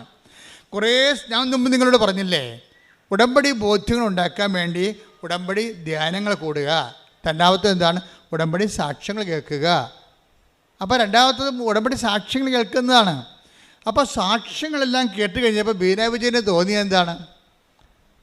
എൻ്റെ അവസ്ഥ ഒരു പോക്കീസാണ്. കാര്യം നേഴ്സാണ്, ജോലിക്ക് പോകാൻ പറ്റത്തില്ല. അധ്യാപികയാണെങ്കിൽ മാത്രമേ ഭർത്താവ് ജോലിക്ക് വിടത്തുള്ളൂ. നേഴ്സിന് ആരാണ് അധ്യാപികയാണ്? ഇതൊക്കെ നടക്കാത്ത കാര്യമാണ്. എന്നാലും ഉടമ്പടി ചെല്ലുമ്പോൾ ഈ സാക്ഷ്യങ്ങളെല്ലാം കേട്ടിട്ട് അവർക്കൊരു ബോധ്യം കിട്ടി. എന്താണ്? അമ്മ എന്തെങ്കിലും ഒരു പഴുതുണ്ടാക്കുമെന്നാണ്. അതാണ് അറിവ്, അതാണ് ബോധ്യം എന്ന് പറയുന്നത്. ഞാൻ ചെന്ന് അമ്മയോട് പറയാം എൻ്റെ അവസ്ഥ. 2 കുഞ്ഞുങ്ങളൊക്കെ ആയിട്ട് ഇപ്പോൾ 9 കൊല്ലമായി കല്യാണം കഴിച്ചിട്ട് ഇതുവരെ ഒരു കാര്യം പറ്റിയിട്ടില്ല. ഇനി അമ്മയടുത്ത് ചെന്ന് പറയാം. അമ്മയടുത്ത് ചെന്ന് പറഞ്ഞു, അമ്മേ ഉടമ്പടി എടുത്ത് പറഞ്ഞു, അമ്മേ എൻ്റെ അവസ്ഥ ഇതാണ്, എനിക്ക് രാവിലെ കുഞ്ഞുങ്ങളുടെ കൂടെ പോകണം, എന്നിട്ട് തിരിച്ച് കുഞ്ഞുങ്ങളുടെ കൂടെ വരണം. പക്ഷേ എനിക്ക് നേഴ്സിംഗ് ആണ് എൻ്റെ പോസ്റ്റ്, എനിക്ക് അതിന് പറ്റിയ ഒരു ജോലി തന്നെ എന്ന് പറയും. അപ്പോൾ എന്നാ ചെയ്തതെന്നറിയാമോ? ഇവളുടെ ഒരു സത്യാവസ്ഥയും അവൾ ആ ഉടമ്പടിയിലേക്ക് അനുവർത്തിച്ചിരിക്കുന്ന നിലപാടുകളും സമീപനങ്ങളൊക്കെ എല്ലാം അമ്മയ്ക്ക് ഭയങ്കര പ്രിയങ്കരമായ ഒരു ചാനലിലൂടെയാണ് ഇവിടെ മൂവ് ചെയ്യണത്. അങ്ങനെ മൂവ് ചെയ്ത് കഴിഞ്ഞാൽ കാര്യം ഉടമ്പടി നിങ്ങൾ എപ്പോഴും ശ്രദ്ധിക്കേണ്ട ഇതാണ്, എപ്പോഴും ഉടമ്പടി പുതുക്കുന്ന ആൾക്കാരാണ് കൂടുതൽ ശ്രദ്ധിക്കേണ്ടത്. കാര്യം ഇന്നലെ ഉടമ്പടി പുതുക്കിയിരിക്കുന്നത് 1100 പേരാണ് അടുത്ത് ഇന്നലെ ഉടമ്പടി പുതുക്കിയിരിക്കുന്നത്. പക്ഷേ പുതുക്കുന്ന ആൾക്കാർ ശ്രദ്ധിക്കേണ്ട ഒരു കാര്യം വെച്ച് കഴിഞ്ഞാൽ, പുതുക്കി കഴിയുമ്പോൾ നിങ്ങൾ ഓർക്കണം, നിങ്ങൾ ഉടമ്പടി എടുക്കുന്നതിന് മുമ്പും ഉടമ്പടി എടുത്ത ശേഷവും നിങ്ങൾക്കുണ്ടായ മാറ്റം, നിങ്ങൾ ആരാണ്? നിങ്ങൾ ഉടമ്പടി എടുക്കുന്നതിന് മുമ്പുള്ള ആൾ തന്നെയാണ് ഇപ്പോഴെങ്കിൽ നിങ്ങൾ പുതുക്കിയിട്ടില്ല. ഈ പേപ്പർ 10-30 പേപ്പർ മേടിച്ചെന്നല്ല വേറെ ഒന്നും സംഭവിച്ചിട്ടില്ല അവിടെ. ഉടമ്പടിക്ക് മുമ്പ് എങ്ങനെയായിരുന്നു നിങ്ങൾ, ഉടമ്പടിക്ക് ശേഷം എന്താണ്, തമ്മിൽ നോക്കണം വ്യത്യാസം. ദൈവം അസസ് ചെയ്യണ ഒരു വ്യൂ പോയിൻ്റാണ് ഞാൻ പറയണത്. എന്തുകൊണ്ടാണ് നിങ്ങളുടെ ഉടമ്പടി ലാഗാകണത്? ലാഗാകേണ്ട ഒരു കാര്യമില്ല. ഇപ്പം ബീനയുടെ ചരിത്രം എടുത്തു കഴിഞ്ഞാൽ എന്ത് ചെയ്യും? ബീന ചോദിച്ചിരിക്കുന്നത് ഒരു പ്രാന്തൻ ചോദ്യമാണ് ചോദിച്ചിരിക്കുന്നത്. അവൾക്ക് കരയുകയും ചെയ്യണം, കിറിയും നന്നാകണം. ഇതെങ്ങനെ നടക്കണം പരിപാടി? അതൊക്കെ കരയണം, ഭാവിട്ട് കരയണം, പക്ഷേ കിരി നന്നായിട്ടിരിക്കണം. എന്ത് നമ്മുടെ ഈ ആൾക്കാരൊക്കെ ബ്യൂട്ടി പാർലറിൽ വരികയില്ല, അതുപോലെ ഇരിക്കണം. കരയുകയും ചെയ്യണം, പാക്കേജ് ഒന്നും പോകുകയും ചെയ്യരുത്, പണിയാണ്. ഇതുപോലെയാണ് ബീനയുടെ അവസ്ഥ. അവൾക്ക് ജോലിയും കിട്ടണം, നേഴ്സിൻ്റെ ജോലിയും ചെയ്യണം, എന്നാൽ വീട്ടിൽ വരികയും ചെയ്യണം. പല ആൾക്കാർ, പക്ഷേ അവളുടെ അവസ്ഥ അതായത് കാരണം മാതാവ് ഒരു സ്പേസ് ക്രിയേറ്റ് ചെയ്യും. ഉടനെ എന്ത് ചെയ്യുമെന്ന് വെച്ചാൽ, ഇവളുടെ ഉടമ്പടി ജെനുവിനായത് കാരണം ഇവളുടെ ഉടമ്പടി അതുപോലെ അക്സെപ്റ്റ് ചെയ്ത് മറിയാൻ സൈൻ ചെയ്യും. നിങ്ങൾക്കറിയാമല്ലോ, അമ്മ പച്ച മഷിക്ക് ഒരു കോറിക്കഴിഞ്ഞാൽ പിന്നെ ഓവർ റൈറ്റിംഗ് ഒന്നും ഇല്ല അതിൻ്റെ അകത്ത്. ഈശോ പിന്നെ ഇടയ്ക്ക് കയറി അത് റൈറ്റ് ചെയ്യത്തില്ല. അമ്മ കോറി ഇട്ട് കഴിഞ്ഞാൽ ഉടനെ, അപ്പോൾ ഈ കാനായിലെ കല്യാണത്തിൽ അങ്ങനെയാണല്ലോ, അവൻ പറയുന്നത് ചെയ്യാൻ പറഞ്ഞ് കോരി ഇട്ടിരിക്കുകയാണ്, പിന്നെ അവിടെ റീറൈറ്റിംഗ് ഒന്നും ഇല്ല. അത് നേരെ അങ്ങോട്ട് പാസ്സായി പോകുകയുള്ളൂ. കാര്യം അമ്മയുടെ ഒരു ബലം അതാണ്, ഒരു മരിയൻ ബലമെന്ന് പറയുന്നത് അതാണ്. അപ്പോൾ ബീനയുടെ വിഷയത്തിൽ അമ്മ ഒരു പോസ്റ്റ് അവരുടെ സ്കൂളിൽ തന്നെ, അടുത്തുള്ളൊരു സ്കൂളിൽ, ഒരു വലിയ പുരാതനമായ സ്കൂളിൽ തന്നെ ഒരു പോസ്റ്റ് ക്രിയേറ്റ് ചെയ്യും. ഉടനെ എൻ്റെ അമ്മ ഈ ആ സാക്ഷ്യത കേൾക്കണം. ഒരു പോസ്റ്റ് ഇവയ്ക്ക് വേണ്ടി മാത്രം ഒരു പോസ്റ്റ് ക്രിയേറ്റ് ചെയ്യും. എന്തിൻ്റെ പോസ്റ്റാണ്? ഇംഗ്ലീഷ് മീഡിയം സ്കൂളിൽ നേഴ്സിംഗ് പോസ്റ്റ്. എങ്ങനെ പരിപാടി ഉണ്ടെന്നൊക്കെ. ഇംഗ്ലീഷ് മീഡിയം സ്കൂളിൽ മാത്സിൻ്റെ പോസ്റ്റല്ലേ, കെമിസ്ട്രിയുടെ പോസ്റ്റല്ലേ, നേഴ്സിംഗ് പോസ്റ്റ്. എന്നുവെച്ചാൽ രാവിലെ പോയാൽ മതി, വൈകുന്നേരം വരാൻ പറ്റും. എന്നിട്ട് ഇൻ്റർവ്യൂ, എന്നിട്ട് ഒരു കൂട്ടുകാരി മുഖേന ഇവർക്ക് ഇൻറ്റിമേഷൻ കിട്ടും. ഇന്ന സ്കൂളിൽ ഒരു നേഴ്സിംഗ് പോസ്റ്റ്, ഹെൽത്ത് കെയർ എന്നും പറഞ്ഞ് ഓപ്പൺ ചെയ്തിട്ടുണ്ട്. ഇതിനുടനെ ഇവൾ ഭർത്താവും ഭാര്യയും കൂടി ഇൻ്റർവ്യൂവിന് പോകും. ഇൻ്റർവ്യൂ പോകുമ്പോൾ അവിടുത്തെ കന്യാസിമാരൊക്കെ, വലിയ സ്കൂളാണ്, ഇങ്ങനെ താടി കൈകൊണ്ടിരിക്കുന്നത്, എന്ത് പോസ്റ്റ്, ഇതെങ്ങനെ ഇന്ന് ഈ സ്കൂളിൻ്റെ ചരിത്രത്തിൽ ഇന്ന് വരെ ഇങ്ങനൊരു പോസ്റ്റില്ല. എന്താ കാര്യം? ഇംഗ്ലീഷ് സ്കൂളിൽ നേഴ്സിംഗ് പോസ്റ്റ്, ആശുപത്രിയിലല്ലേ നേഴ്സിംഗ് പോസ്റ്റ്. എന്നിട്ട് ഇവൾ ഇൻ്റർവ്യൂ അറ്റൻഡ് ചെയ്യും, അവൾക്ക് അവിടെ ജോലി കിട്ടും. എന്താ പരിപാടി? കുഞ്ഞുങ്ങളുടെ ഹെൽത്ത് കെയർ. എന്നിട്ട് ആ ജോലി എന്താ ചെയ്യണം? അവൾ പറയണേ, ഇപ്പം ഞാൻ ആ സ്കൂളിലേക്ക് എൻ്റെ കുഞ്ഞുങ്ങളുടെ കൂടെ തന്നെയാണ് ഓട്ടോറിക്ഷയിൽ പോണത്. അധ്യാപികയായിട്ട് പോകുകയല്ല, നേഴ്സിംഗ് ജോലി ചെയ്യാൻ സ്കൂളിൽ പോവുകയാണ്. ഇവരെന്താണ് ഉടമ്പടി പറഞ്ഞത് അണുവിടെ തെറ്റാതെ കൃത്രിമമായിട്ട് ഒരു സ്കൂളിൽ ഒരു സ്പേസ്, ഒരു പോസ്റ്റ് സൃഷ്ടിച്ചിട്ട് അവിടെ തന്നെ ഇവളെ അഡ്മിറ്റ് ചെയ്തിരിക്കുകയാണ്. എന്നിട്ട് വൈകുന്നേരം ആകുമ്പോൾ ആ കുഞ്ഞുമായിട്ട് അവർ സ്കൂളിൽ നിന്ന് വരും. ഇതാണ് സാക്ഷ്യം. ഇതാണ് ഉടമ്പടി റേഞ്ച് എന്ന് പറയുന്നത്. നിനക്ക് വേണ്ടി മാത്രം. അത് ദൈവത്തിന് പണ്ട് മുതലേ ഉള്ള ഒരു നിലപാടാണത്. നീ ഉത്തമയാണെന്ന് കണ്ടാൽ നിനക്ക് വേണ്ടി ജനതകളെ, യെശയ്യാ 43:4, നീ എനിക്ക് വിലപ്പെട്ടവനും പ്രിയപ്പെട്ടവനും ബഹുമാന്യനും പ്രിയങ്കരനും ആയതുകൊണ്ട് നിനക്ക് പകരമായി മനുഷ്യരെയും നിന്റെ ജീവന് പകരമായി ജനതകളെയും ഞാൻ നൽകുന്നു. അപ്പം ദൈവത്തിന് പ്രിയങ്കരമായി നോക്കണം. ഉടമ്പടി പോലെ സത്യസന്ധമായ ഉടമ്പടി ഇൻവെസ്റ്റ്മെൻറ്റിലൂടെ നമുക്ക് ദൈവത്തിന് പ്രിയങ്കരമായി മാറ്റുന്നതിനേക്കാൾ വലിയ ഒരു പ്രാർത്ഥനാ രൂപമില്ല. ഇവിടെ എന്താ? ഒന്നിന് വായിച്ചേ. യെശയ്യാ 43:4 ഏറ്റു പറയുക. നീ എനിക്ക് വിലപ്പെട്ടവനും ബഹുമാന്യനും പ്രിയങ്കരനും ആയതുകൊണ്ട് നിനക്ക് പകരമായി മനുഷ്യരെയും നിന്റെ ജീവന് പകരമായി ജനതകളെയും ഞാൻ നൽകുന്നു. അപ്പൊ നമുക്ക് വേണ്ടി ഏതറ്റം വരെ അറ്റ് എനി കോസ്റ്റ് ദൈവം ചെയ്യാൻ വിചാരിച്ചാൽ ചെയ്തിരിക്കും. പക്ഷേ ഒരു കോസ്റ്റ് മാത്രമേ ഉള്ളൂ. എന്താണ്? നീ എനിക്ക് വിലപ്പെട്ടവനായിരിക്കണം. പിന്നെ ആരാണ്? പ്രിയങ്കരനായിരിക്കണം. അപ്പം ഉടമ്പടി ഫോർമാറ്റ് എന്ന് പറയണത് ബേസിക്കായിട്ട് നമ്മളെ ദൈവത്തിന് പ്രിയപ്പെട്ടവരാക്കുന്ന പദ്ധതിയാണ്. ദൈവത്തിന് പ്രിയങ്കരമാക്കുക. നിങ്ങളോട് ഞങ്ങൾ പറഞ്ഞിട്ടുള്ള അവൻ പറയുമ്പോൾ ചെയ്യണം പറയുമ്പോൾ ഇങ്ങനെ ചെയ്യുന്നതിലൂടെ എന്താണ് സംഭവിക്കുന്നത്? നിങ്ങൾ ദൈവത്തിന് പ്രിയപ്പെട്ടവരായിരിക്കും, ദൈവത്തിന് പ്രിയപ്പെട്ടവരായിരിക്കും, ദൈവത്തിന് ബഹുമാന്യരായിരിക്കും. ദൈവം നിന്നെ ബഹുമാനിക്കുന്ന രീതിയിലേക്ക് നീ പുണ്യത്തിൽ പുരോഗമിച്ചുകൊണ്ടിരിക്കണം. ഇതിൻ്റെ അകത്ത് വരുന്നൊരു വിഷയം, ഈ ദൈവത്തിന് പ്രിയങ്കരനായിരിക്കുക, ദൈവത്തിന് ബഹുമാനനായിരിക്കുക എന്ന് പറയുന്നതിൻ്റെ കൗണ്ടർ പാർട്ടുണ്ട്. പിന്നെന്താണ്? ലോകത്തിന് പ്രിയങ്കരമായിരിക്കുക. അവിടെയാണ് അനുതാപം ആവശ്യമായി വരണത്.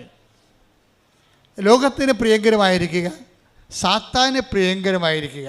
ഈ ഉടമ്പടി ആധ്യാത്മികതയിൽ നിങ്ങൾ ശ്രദ്ധിക്കേണ്ടത്, നിങ്ങൾ അതിശയങ്ങൾക്കാണ് ശ്രദ്ധ കൊടുക്കുന്നത്, അത്ഭുതങ്ങൾക്കും. അതിന് വിശ്വാസം മതി, വിശുദ്ധിയുടെ ആവശ്യമില്ല. അത്ഭുതങ്ങളും അടയാളം ഉണ്ടാകാൻ ഒരു പരിധി വരെ വിശുദ്ധി ഇല്ലെങ്കിലും വിശ്വാസം കൊണ്ട് അത്ഭുതങ്ങളും അടയാളം ഉണ്ടാവും. അത്ഭുതങ്ങളും അടയാളം അനുഭവിച്ച് സാക്ഷ്യം പറയുന്ന ആൾക്കാർ വിശുദ്ധരാണോ അല്ലേ എന്നുള്ളത് നിങ്ങൾക്കറിയാമല്ലോ. പക്ഷെ അവിടെ അത്ഭുതം അനുഭവിക്കുന്നവർ വിശുദ്ധരുമാണ് ചിലർ. എന്താ കാര്യം? അവർക്ക് സ്നേഹത്തിൻ്റെ കണ്ടൻ്റ് ഉണ്ട്. അതുകൊണ്ടാണ് വിശ്വാസത്തെ ദൈവം തള്ളിപ്പറയണത്. വിശ്വാസത്തെ ദൈവം ഉയർത്തിപ്പിടിക്കുന്ന ദൈവം തന്നെ ചില ഘട്ടങ്ങളിൽ വിശ്വാസത്തെ തള്ളിപ്പറയും. നമ്മൾ പറയും വിശ്വാസമാണ് എല്ലാം എന്ന് പറഞ്ഞാൽ ദൈവം പറയും വിശ്വാസമല്ല എല്ലാം. അതറിയണമെങ്കിൽ 1 Corinthians 13:2 എനിക്ക് പ്രവചനവരം ഉണ്ടായിരിക്കുകയും എനിക്ക് പ്രവചനവരം ഉണ്ടായിരിക്കുകയും സകല രഹസ്യങ്ങളും ഞാൻ ഗ്രഹിക്കുകയും ചെയ്താലും സകല വിജ്ഞാനവും മലകളെ മാറ്റാൻ തക്ക വിശ്വാസവും എനിക്കുണ്ടായാലും സ്നേഹമില്ലെങ്കിൽ ഞാനൊന്നുമല്ല. അതിശയങ്ങളൊക്കെ നടക്കും, ഒന്നുമല്ലെന്ന്. അതിശയവും അത്ഭുതമൊക്കെ നടക്കും. കല്യാണം നടക്കും, ജോലി കിട്ടും, PR കിട്ടും, പെൻഷൻ കിട്ടും, വസ്തു വിൽക്കും, ജെട്ടിനോട് മാറും, എല്ലാം നടക്കും. പക്ഷെ ഒന്നുമല്ലെന്ന്. ഈ അതിശയങ്ങളൊക്കെ നടത്തിയാലും ആളിന് ദൈവത്തിന് മുമ്പിൽ വിലയൊന്നുമില്ല. അതെന്താ കാര്യം? ഈ 1 Corinthians 13:2 ഒന്നൊരു വായിച്ചേ.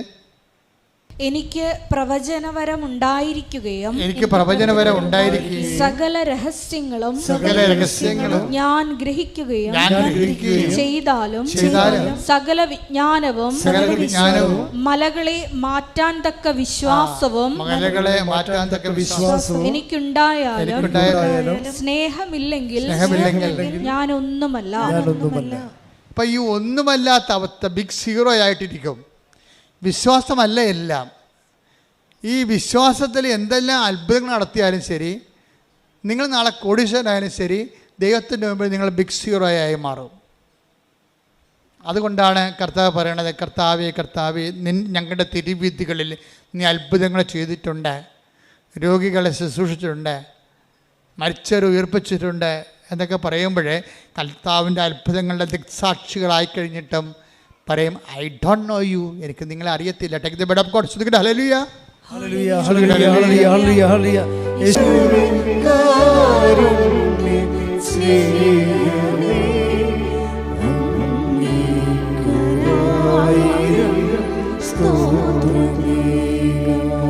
മത്തായി 7:21 മുതൽ 23 വരെയുള്ള തിരുവചനങ്ങൾ. മത്തായി 7:21. കർത്താവേ കർത്താവേ എന്ന് എന്നോട് വിളിച്ചപേക്ഷിക്കുന്നവനല്ല. പറഞ്ഞേ, കർത്താവേ കർത്താവേ കർത്താവേ കർത്താവേ എന്നോട് വിളിച്ചപേക്ഷിക്കുന്നവനല്ല, എന്റെ സ്വർഗസ്ഥനായ പിതാവിന്റെ ഇഷ്ടം നിറവേറ്റുന്നവനാണ് സ്വർഗരാജ്യത്തിൽ പ്രവേശിക്കുക. അന്ന് പലരും എന്നോട് ചോദിക്കും, കർത്താവേ കർത്താവേ കർത്താവേ ഞങ്ങൾ നിന്റെ നാമത്തിൽ പ്രവചിക്കുകയും നിന്റെ നാമത്തിൽ പിശാചുകളെ പുറത്താക്കുകയും നിന്റെ നാമത്തിൽ നിരവധി അത്ഭുതങ്ങൾ പ്രവർത്തിക്കുകയും ചെയ്തില്ലേ? അപ്പോൾ ഞാൻ അവരോട് പറയും, നിങ്ങളെ ഞാൻ ഒരിക്കലും അറിഞ്ഞിട്ടില്ല. അനീതി പ്രവർത്തിക്കുന്നവരെ നിങ്ങൾ എന്നിൽ നിന്ന് അകന്നു പോകുവിൻ. ഇപ്പൊ നമുക്ക് മനസ്സിലാകുന്നൊരു സത്യം, ഈ അടയാളങ്ങൾ കണ്ടാലും സാക്ഷ്യം പ്രവർത്തിച്ചാലും സാക്ഷ്യങ്ങൾ ഉണ്ടായാലും നമ്മൾ ചില സമയത്ത് ദൈവത്തിരുസന്നിധിയിൽ ദൈവം അറിയാത്ത ആൾക്കാരായിട്ട് മാറും. കാര്യം അത്ഭുതങ്ങളും അടയാളങ്ങളും ആധ്യാത്മികതയുടെ ഭാഗമല്ല. ശരിക്കും ആധ്യാത്മികതയുടെ ഒരു വരാൻ പോകുന്ന ദൈവത്തിൻ്റെ സ്നേഹത്തിൻ്റെ ഒരു അടയാളമായിട്ട് വരും. ഇപ്പം coming love of God, the sign of coming love of God, നമ്മളിലേക്ക് ദൈവം വന്ന് ചേർന്ന് ജീവിക്കുന്ന ജീവിതത്തിൻ്റെ ഒരു അറിവടയാളമായിട്ടാണ് ഇത് വരുന്നത്. പക്ഷേ അതിൽ തന്നെ ദൈവമായിട്ടുള്ള ബന്ധമല്ല. ശരിക്കും ദൈവമായിട്ടുള്ള ബന്ധം വേണമെങ്കിൽ എന്ത് ചെയ്യണം? അനീതി പ്രവർത്തിക്കുന്നവരെ, എന്ന് വെച്ച് കഴിഞ്ഞാൽ സ്നേഹമില്ലാതെ പ്രവർത്തിക്കുന്നവരെ. നീതിയും സ്നേഹവും തമ്മിലാണ് ബൈബിള് കണക്ട് ചെയ്യണത്. അനീതി പ്രവർത്തിക്കണമെന്ന് വെച്ച് കഴിഞ്ഞാൽ സ്നേഹമില്ലാതെ പ്രവർത്തിക്കുന്നവരെ. കുറേ കാര്യങ്ങളൊക്കെ നടക്കാം, പക്ഷേ അതേസമയം നമ്മുടെ ഉള്ളിൽ ബേസിക്കായിട്ട് സ്നേഹം ഉണ്ടാകത്തില്ല. അപ്പോൾ ഇതിങ്ങനെ ദുരന്തം പിടിച്ച ക്രിസ്ത്യാനി ഇങ്ങനെ കുറേ എണ്ണമുണ്ട്. എന്ന് വെച്ചാൽ ഭയങ്കര ഉടമ്പടി. പല ആൾക്കാരുടെയും വിശ്വാസം പോയിരിക്കണേ എന്തുകൊണ്ടാണ്? ഇപ്പം നമ്മൾ നീലത്തിരി കത്തിക്കുമ്പോൾ തന്നെ മരുമോൾ എന്താണ്ട് അപ്പുറത്തുനിന്ന് പറയണത്, ശവം നീലത്തിരി കത്തിക്കാൻ തുടങ്ങിയിട്ടുണ്ട്. ഇവളുടെ കാര്യമൊക്കെ നടക്കാൻ വേണ്ടി ഇങ്ങനെ പറയും. ഇവളുടെ കയ്യിരിപ്പ് ദൈവത്തിന് അറിയാവാ. ഈ ജന്മത്തി അക്കറെ 1000 തിരി കത്തിച്ചാൽ ഇവർ രക്ഷപ്പെടത്തില്ല എന്നാണ് അടുക്കള എന്നുകൊണ്ട് ചിലപ്പോൾ അമ്മായിയമ്മ അല്ലെങ്കിൽ മരുമകളെ പറയണത് നിങ്ങളെക്കുറിച്ച്. എന്താ കാര്യം? നിങ്ങൾ ഏറ്റവും അറിയാവുന്നവരാരാണ്? നിങ്ങളുടെ വീട്ടിലുള്ളവരാ. ദൈവം കഴിഞ്ഞാൽ പിന്നെ നിങ്ങളെ അറിയാവുന്നവരാരാണ്? നിങ്ങളുടെ വീട്ടിലുള്ളവരാണ്. അപ്പം നിങ്ങൾ ഈ ഉടമ്പടിയൊക്കെ എടുത്ത് ഇങ്ങനെയൊക്കെ ജയിക്കുമ്പോൾ മറ്റുള്ളവർക്കറിയാം എത്ര ഉടമ്പടിക്ക് പോയിട്ടും ഇത് പണ്ട് പാക്കനാർ ചുരക്കായും കൊണ്ട് കാശി പോയ പോലെ ഇരിക്കുമെന്ന്. കാശി കൊണ്ടുപോയി ഗംഗാനദിയുടെ തീരത്ത് പാക്കനാർ പോയ വഴിക്കെല്ലാം നമുക്കറിയാമല്ലോ പറയിച്ച് പെറ്റ പന്തിരികുലത്തിലെ ഒരാളാണ് ഉളിയന്നൂർ പെരുങ്ങുന്തച്ഛനും പിന്നെ പാക്കനാരും. പാക്കനാർ കാശിക്ക് പോയപ്പോൾ പെണ്ണുമ്പോൾ പറഞ്ഞ് മനുഷ്യനെ ഈ ചുരക്കായും കൂടി കൊണ്ടുപോകുമെന്ന് പറഞ്ഞു. എന്താ കാര്യം എന്നറിയാമോ? വന്നതിനും പോയതിനും എല്ലാം പാക്കനാർ ഇവിടെ കഴുത്തിന് പിടിക്കും. അതാണ് പ്രശ്നം പെണ്ണുമ്പിള്ളയുടെ. അപ്പോൾ അങ്ങനെ ആൾക്കാരൊക്കെ മാനസാന്തരം ഉണ്ടായി. പുള്ളിക്കാരൻ കാശിക്ക് പോവുകയാണ്. അപ്പോൾ പെണ്ണുമ്പിള്ള പറഞ്ഞ് ചുരക്കായും കൂടി കൊണ്ടുപോകാൻ പറഞ്ഞു. അപ്പോൾ അത് എന്തെങ്കിലും ഒരു നൈവേദ്യത്തിനായിരിക്കും വിചാരിച്ചുകൊണ്ട് തിരിച്ചു കൊണ്ടുപോകാൻ കേട്ടാന്ന് പറഞ്ഞ് അവിടെ ഇപ്പോൾ പൂജിച്ചിട്ട് തിരിച്ചു കൊണ്ടുപോയി നമുക്ക് അറിവിച്ച് കഴിഞ്ഞാൽ എല്ലാ രോഗം മാറുമെന്ന് പെണ്ണുമ്പിള്ള പറഞ്ഞിരിക്കുക. അങ്ങനെ ചുരക്കായും കായുകൊണ്ട് പാക്കനാർ പോയിരിക്കുകയാണ് കാശിക്ക്. പോയ എല്ലാ വെച്ചമ്പലത്തിലും കുടുംബക്ഷേത്രങ്ങളിലും എല്ലാം പാക്കനാർ തൊഴുകയും ചെയ്യും. അവിടെയുള്ള കുളത്തിലെല്ലാം ഈ ചുരക്ക കഴുകുകയും ചെയ്യും. തിരിച്ച് കാശിക്ക് പോയി ഗംഗയിലും കൊണ്ട് സ്നാനം ചെയ്തപ്പോൾ പാക്കനാർ ചുരക്ക അവിടെ കഴുകി തിരിച്ച് കൊണ്ടുവന്ന് ഭാര്യയ്ക്ക് കൊടുത്തേ നീ പറഞ്ഞ പോലെ എല്ലാം ചെയ്തിട്ടുണ്ട്, ഇനിയിപ്പോൾ അതിൻ്റെ കുറവുണ്ടാകരുത്. പെണ്ണുമ്പിളിച്ച് വെട്ടിക്കീറി കഴുകി വെട്ടി കൊത്തി എരിഞ്ഞ് കറിവെക്കുകയും ചെയ്ത്. പക്ഷേ ചുരക്കാക്ക് കയ്പ്പാണ് ഭയങ്കര. അപ്പോഴേ പാക്കനായ പറഞ്ഞ് നീ കറിവെച്ചിട്ട് പിന്നെ ചുരക്കാക്ക് കയ്പ്പാണല്ല. അപ്പോൾ പെണ്ണുമ്പിള ചിരിച്ച്. എന്താ കാര്യം? ഇതുപോലെ നിങ്ങളുടെ അവസ്ഥയെന്ന്. ഇതുപോലെയാണ് നിങ്ങളുടെ അവസ്ഥയെന്ന്. എത്ര തീർത്ഥസ്ഥലിൽ കഴുകിയിട്ടും നിങ്ങൾക്ക് മാറ്റമൊന്നുമില്ല. എത്ര ഉടമ്പടി എടുത്തിട്ടും നിങ്ങൾ പഴയ ആളാണ്. തെറ്റുകൾ ആവർത്തിക്കുന്നു എന്നാണ് പറയണത്. തെറ്റുകൾ ആവർത്തിക്കുന്നു. ആ പഴയ ജീവിതത്തിൻ്റെ കയ്പ്പ്, സ്വഭാവത്തിൻ്റെ കയ്പ്പ് മാറണില്ല, മധുരമാകണില്ല, സ്നേഹം വരണില്ല. കുറേ അടയാളം കാണുന്നു, കുറേ സാക്ഷ്യം പറയുന്നതല്ലാതെ ഹൃദയത്തിന് ആ സ്നേഹത്തിലേക്കും ക്ഷമയിലേക്കും ആ കൈമാറ്റത്തിലേക്കും മറ്റുള്ളവരെ സന്ധിക്കുന്നതിലേക്കും ഒരു മധുരതയിലേക്ക് വരണില്ല. കയ്പ്പാണ് ഇപ്പോഴും ഇരിക്കണത്. പാക്കനാരുടെ ചുരക്ക പോലെ തന്നെയാണ് ഉടമ്പടിക്ക് ശേഷവും നിങ്ങൾ ഇരിക്കണമെന്നുണ്ടെങ്കിൽ നിങ്ങൾ ഉടമ്പടിയിലല്ല എന്നുള്ള കാര്യമാണ് നമ്മൾ അറിയേണ്ടത്. എന്താ അങ്ങനെ പറയാൻ കാരണം അറിയാവോ? പണ്ട് കർത്താവ് ഒരു ചേടത്തിയോട് പറഞ്ഞ് എന്താ പറഞ്ഞത്? അപ്പോൾ ആ ചേടത്തി അത് അക്സെപ്റ്റ് ചെയ്തു. എന്താ പറഞ്ഞത്? മർക്കോസിൻ്റെ 27 അല്ലേ? കാനങ്കാരി പറഞ്ഞ് എൻ്റെ മകള് ഭയങ്കര അസുഖമായിട്ട് കിടക്കുകയാണെന്ന് പറഞ്ഞു. പിശാച് ബാധിച്ചിരിക്കണമെന്ന് പറഞ്ഞു. മകള് അവളുടെ തലയെ കൈവച്ച് പ്രാർത്ഥിച്ചൊരു അത്ഭുതം കാണിക്കണം, എൻ്റെ മകളെ രക്ഷപ്പെടുത്തണമെന്ന് കർത്താവിനോട് ഈ കാനങ്കാരി പറയും. അപ്പോൾ ഈശോ പറഞ്ഞൊരു വാക്കുണ്ട്. എന്താണ്? മർക്കോസ് 7:27. അവൻ പ്രതിവചിച്ചു. എന്താണ്? ആദ്യം മക്കൾ ഭക്ഷിച്ച് തൃപ്തരാകട്ടെ. മക്കളുടെ അപ്പമെടുത്ത് നായ്ക്കൾക്ക് എറിഞ്ഞു കൊടുക്കുന്നത് നന്നല്ല. അതാണ് ആദ്യം മക്കൾ ഭക്ഷിച്ച് തൃപ്തരാകട്ടെ. പൊതുവെ ഈ കമൻട്രി പുസ്തകങ്ങളിലൊക്കെ കിടക്കണത് എന്താണെന്നറിയോ? മക്കളെന്ന് പറഞ്ഞാൽ ഇസ്രായേൽക്കാരും പുറത്തുള്ള വിജാതീയരായിട്ടുള്ള ഇസ്രായേൽക്കാരല്ലാത്ത ആൾക്കാരാണ് നായ്ക്കളെന്ന്. ശരിക്കും പറഞ്ഞാൽ അതാണോ? മക്കളെന്ന് പറയുന്നത് നിത്യജീവന് വേണ്ടി വിളിക്കപ്പെട്ട ആൾക്കാരുമുണ്ട്, ലോകജീവിതത്തിന് വേണ്ടി വിളിക്കപ്പെട്ട ആൾക്കാരുമുണ്ട്. ബൈബിളല്ലേ നമ്മൾ വ്യാഖ്യാനിക്കണത്, അല്ലാതെ അവിടുത്തെ ജിയോഗ്രാഫിക്കൽ സിറ്റുവേഷൻ സമുദായ സമവാക്യങ്ങളാണ് ആ വ്യാഖ്യാനിക്കണത്. അല്ല, ബൈബിൾ എന്താ പറയണത്? ആരാണ് നായെന്ന് ബൈബിൾ പറയുന്നുണ്ട്. ബൈബിൾ പറയണത് ആരാണ്? മക്കളുടെ അപ്പം ഇവിടുത്തെ നായ്ക്കൾക്ക് കൊടുക്കുക വിഹിതമല്ല. ആരാണ് നായ? സുഭാഷിതം വായിച്ചേ, സുഭാഷിതം ഒരു 26:11 വായിച്ചേ. ആരാണ് നായ എന്ന് പറയുന്നുണ്ട് അവിടെ? സുഭാഷിതങ്ങൾ 26:11. ഭോഷത്വം ആവർത്തിക്കുന്നവൻ, തെറ്റുകൾ ആവർത്തിക്കുന്നവൻ, പറഞ്ഞേ, തെറ്റുകൾ ആവർത്തിക്കുന്നവൻ ഛർദിച്ചത് ഭക്ഷിക്കുന്ന നായയെ പോലെയാണ്. അതാണ് പ്രശ്നം. തെറ്റുകൾ ആവർത്തിക്കുന്നവനെയാണ് ബൈബിൾ നായ എന്ന് വിളിക്കുന്നത്.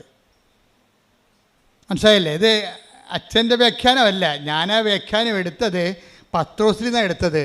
2 പത്രോസ് 2:20. നമ്മുടെ കർത്താവും, പറഞ്ഞേ, നമ്മുടെ കർത്താവും രക്ഷകനുമായ യേശുക്രിസ്തുവിനെ കുറിച്ചുള്ള അറിവ് മൂലം അവർ ലോകത്തിന്റെ മാലിന്യങ്ങളിൽ നിന്ന്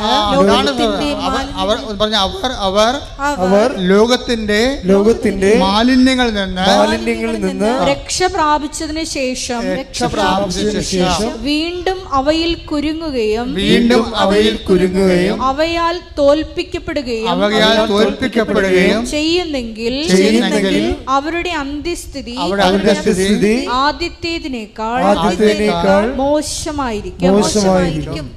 കാരണം തങ്ങൾക്ക് ലഭിച്ച വിശുദ്ധ കൽപ്പനയെ കുറിച്ച് അറിഞ്ഞിട്ട് അതിൽ നിന്ന് പിന്മാറുന്നതിനേക്കാൾ അവർക്ക് നല്ലത് നീതിയുടെ വഴിയെക്കുറിച്ച് അറിയാതിരിക്കുകയായിരുന്നു. നായ് ഛർദിച്ചത് തന്നെ വീണ്ടും ഭക്ഷിക്കുന്നു. കുളിച്ച പന്നി ചെളിക്കുണ്ടിൽ വീണ്ടും ഉരുളുന്നു. അതാണ് സംഭവം. അതായത് നായ ഛർദിച്ചത് തന്നെ, ഇതേതാണ് നായ എന്ന് പറയണത്? ഈ ഛർദിച്ചത് തന്നെ പിന്നെ തിന്നുന്ന ഒരു സ്വഭാവമാണ് നായ്ക്കുള്ളത്. ഇത് തന്നെ തെറ്റുകളെ വീണ്ടും വീണ്ടും ആവർത്തിക്കുന്ന ആളിനെയാണ് ബൈബിൾ നായ എന്ന് വിളിക്കുന്നത്. മനസ്സിലായില്ലേ? ഒരിക്കൽ കർത്താവിൻ്റെ ഉടമ്പടിയിലൂടെ നീ വന്നു, സാക്ഷ്യങ്ങൾ പറഞ്ഞു, വിശുദ്ധ ജീവിതം നയിച്ചതിന് ശേഷം വീണ്ടും അവയാൽ കുരുങ്ങുകയും അവയാൽ തോൽപ്പിക്കപ്പെടുകയും ചെയ്ത് നീ വീണ് പോയാൽ ആരാണ് നീ നായയാണ്. എന്താണ്? തെറ്റുകൾ ആവർത്തിക്കുന്നു. സുഭാഷിതം എന്താ പറയണത്? 26:11 ഭോഷൻ തെറ്റുകൾ ആവർത്തിക്കുന്നു, അവൻ ഛർദിച്ച് തിന്നുന്ന നായയെപ്പോലെയാണെന്ന്. അപ്പം നിങ്ങൾ വിട്ടുപേക്ഷിച്ച തെറ്റുകളെ, തിന്മകളെ ഉടമ്പടി കാലത്തിന് ശേഷം വീണ്ടും നിങ്ങൾ ആവർത്തിച്ചാൽ ദൈവതിരുസന്നിധിയിൽ ഛർദിച്ച് തിന്നുന്ന നായയെപ്പോലെയാണ്. ഛർദിച്ച് തിന്നുന്ന നായക്കുള്ള കുഴപ്പം എന്താണ്? മക്കളുടെ അപ്പം കിട്ടത്തില്ല. മക്കളുടെ അപ്പം എന്ന് പറഞ്ഞാൽ എന്താ? നിത്യജീവനാസാനം. മക്കളുടെ അപ്പത്തെക്കുറിച്ച് മാത്രം നമ്മൾ ബൈബിളിനോട് ഫോളോ ചെയ്ത് പോയി കഴിഞ്ഞാൽ നമുക്ക് മനസ്സിലാകും. ഈ അപ്പം ഭക്ഷിക്കുന്നവൻ നിത്യം ജീവിക്കും. ഞാൻ നൽകുന്ന അപ്പം ഭക്ഷിക്കുന്നവന് അവൻ മരിക്കുകയില്ല. അതാ സംഭവം. മക്കളുടെ അപ്പം എന്ന് പറയുന്നത് എന്താണ്? നിത്യജീവനാണ്. ദൈവത്തിൻ്റെ ഇഷ്ടമനുസരിച്ച് ജീവിച്ചുകൊണ്ട് ദൈവത്തിൻ്റെ ഇഷ്ടത്തിന് ഉടമ്പടിയുടെ ഒരു അത്ഭുതകാലം കഴിയുമ്പോൾ ആ വ്യക്തി ഉടമ്പടി വയറ്റിലേക്ക്, ഉടമ്പടി സിൽവർ ഗ്രേഡിലേക്ക് വരുമ്പോൾ ദൈവത്തിൻ്റെ ഇഷ്ടം, ദൈവത്തിനോടുള്ള മനുഷ്യനുള്ള സ്നേഹത്താൽ സ്വീകരിച്ചുകൊണ്ട് അത്ഭുതങ്ങളും അടയാളം കാണാത്ത ദൈവത്തിൻ്റെ തിരുമനസ് നിങ്ങൾ അറിയാത്ത ഭക്ഷണം. യോഹന്നാൻ 4:32 അവൻ പറഞ്ഞു നിങ്ങൾ അറിയാത്ത ഭക്ഷണം എനിക്കുണ്ട്. അതായത് ഇന്ന് സിറ്റുവേഷൻ എന്ന് വെച്ച് കഴിഞ്ഞാൽ സമരക്കാരിയുമായിട്ടുള്ള യേശുവിൻ്റെ അതായത് ഡിസ്കോഴ്സാണത്, സമരിയൻ ഡിസ്കോഴ്സ്. അവിടെ എന്താ പ്രശ്നം എന്ന് വെച്ച് കഴിഞ്ഞാൽ 12 പേരെയും. അപ്പോൾ ഇന്നലെ എൻ്റെ കപ്പേരസ് എന്നോട് പറയണേ, എൻ്റെ അച്ഛ ഈശോയുടെ കാര്യം ഓർത്തിട്ട് ഞാൻ വെളുപ്പിലിരുന്ന് കരഞ്ഞു പോയെന്ന്. ഞാൻ ചോദിച്ചു എന്നാ പരിപാടി? അതല്ല അച്ഛാ, ആ സമരക്കാരിയെ വിശ്വാസത്തേക്ക് വിളിക്കാൻ വേണ്ടി ഈശോ 12 പേരെയും പറഞ്ഞു വിട്ടില്ലേ? ഒരാൾക്ക് എന്തിനാ ഭക്ഷണം മേടിക്കാൻ 12 പേരെയും പറഞ്ഞു വിട്ടത്? ഞാൻ തന്നെ വിളിച്ചു പോയി. കർത്താവിൻ്റെ അൾത്താറയിൽ നിന്ന് ശുശ്രൂഷ ചെയ്യുന്നവൻ വെളുപ്പാൻ കാലത്ത് എഴുന്നേറ്റ് നിന്നിട്ട് കണ്ണീര് ചൊരിയുന്നു. ആരെക്കുറിച്ച് ഓർത്തിട്ടാ? മക്കളെക്കുറിച്ച് ഓർത്തിട്ടല്ല, ഭാര്യയെക്കുറിച്ച് ഓർത്തില്ല, കുടുംബത്തെക്കുറിച്ച് ഓർത്തില്ല, കർത്താവിനെക്കുറിച്ച് ഓർത്തിട്ട്. ഒരു വിശുദ്ധിയിലേക്കൊരു വ്യക്തിയെ വിളിക്കാൻ വേണ്ടി ആ മനുഷ്യൻ ചിന്തിച്ചപ്പോൾ പറയുന്നത്, അയാളോട് ഈശോ പറഞ്ഞത് ഞാൻ 12 പേരെയും പറഞ്ഞു വിട്ടായിരുന്നെന്ന്. എന്തിനാണ്? ഇവൾക്ക് 5 ഭർത്താക്കന്മാരുണ്ടായിരുന്നു. അത് നാട്ടുകാരെ കേൾപ്പിച്ച് പറയേണ്ട കാര്യമില്ലല്ലോ, അവരോട് പറയേണ്ടതല്ലേ. അതിൽ നിന്ന് അവളെ പിന്തിരിപ്പിക്കാൻ വേണ്ടി, മറ്റുള്ളവരെ കേൾക്കാതിരിക്കാൻ വേണ്ടി രഹസ്യമായിട്ട് ഞാൻ അവളോട് പറഞ്ഞതാണ്. നീ പറഞ്ഞതൊക്കെ ശരിയാണ് മകളെ, നിനക്ക് 5 ഭർത്താക്കന്മാരുണ്ടായിരുന്നു. ഭർത്താവ് ഇല്ലെന്ന് പറഞ്ഞാൽ ശരിയാണ്, 5 ഭർത്താക്കന്മാരുണ്ടായിരുന്നു. ഇപ്പോഴുള്ള ആൾ നിൻ്റെ ഭർത്താവല്ല. അപ്പോൾ അവളെ ഒരു കൗൺസിലിംഗ് കർത്താവ് കൊടുക്കുകയാണ് ശരിക്കും പറഞ്ഞാൽ. അപ്പോൾ അത് കൊടുത്തു കഴിഞ്ഞപ്പോൾ അവൾക്ക് മനസ്സിലായി, താൻ ചെയ്ത കാര്യങ്ങൾ തന്നോട് പറയാൻ വേണ്ടി മാത്രം ദൈവം തന്നെ ശ്രദ്ധിക്കുന്നുണ്ടെന്ന് മനസ്സിലായി. എല്ലാവരുടെയും പ്രശ്നം അതാണ്. എന്താണ്? ദൈവം എന്നെ ശ്രദ്ധിക്കുന്നില്ലെന്നല്ലേ. ദൈവത്തെ സ്നേഹിക്കുന്നവർക്ക് മാത്രമേ ദൈവം എന്നെ ശ്രദ്ധിക്കുന്നുണ്ടെന്ന് പറയാൻ പറ്റത്തുള്ളൂ. അതൊരു അനുഭവമാണ് ശരിക്കും. അപ്പോൾ അവർക്ക് മനസ്സിലായി, ദൈവം എന്നെ ശ്രദ്ധിക്കുന്നുണ്ട്. ഈ ലോകത്ത് 600 കോടി മനുഷ്യരുണ്ടെങ്കിലും ഞാൻ മാത്രമേ ഉള്ളെങ്കിലും എന്നെ ദൈവം ശ്രദ്ധിക്കുന്നുണ്ട്. എൻ്റെ നന്മ ദൈവം ആഗ്രഹിക്കുന്നുണ്ട്. എന്നെ അനുഗ്രഹിക്കാൻ ദൈവം ആഗ്രഹിക്കുന്നുണ്ട്. എൻ്റെ ദൈവം എത്രയോ വലിയവനാണ്. ആ ദൈവത്തെക്കുറിച്ച് സ്നേഹത്തെ ഓർക്കുമ്പോഴാണ് ശരിക്കും അനുതാപം ആരംഭിക്കുന്നത്. അനുതാപം ആരംഭിക്കുന്നത് ദൈവസ്നേഹമാണ്. അതുകൊണ്ടാണ് ഉടമ്പടിയിൽ ഒരിക്കലും ഞങ്ങൾ പാപത്തെക്കുറിച്ച് ഇങ്ങനെ 1, 2, 3, 4 എന്ന് പറയത്തില്ല. എന്താ പറയണം? ഞങ്ങൾ അനുതാപത്തെക്കുറിച്ച് പറയും. അനുതാപത്തെക്കുറിച്ച് എന്താ പറയണത്?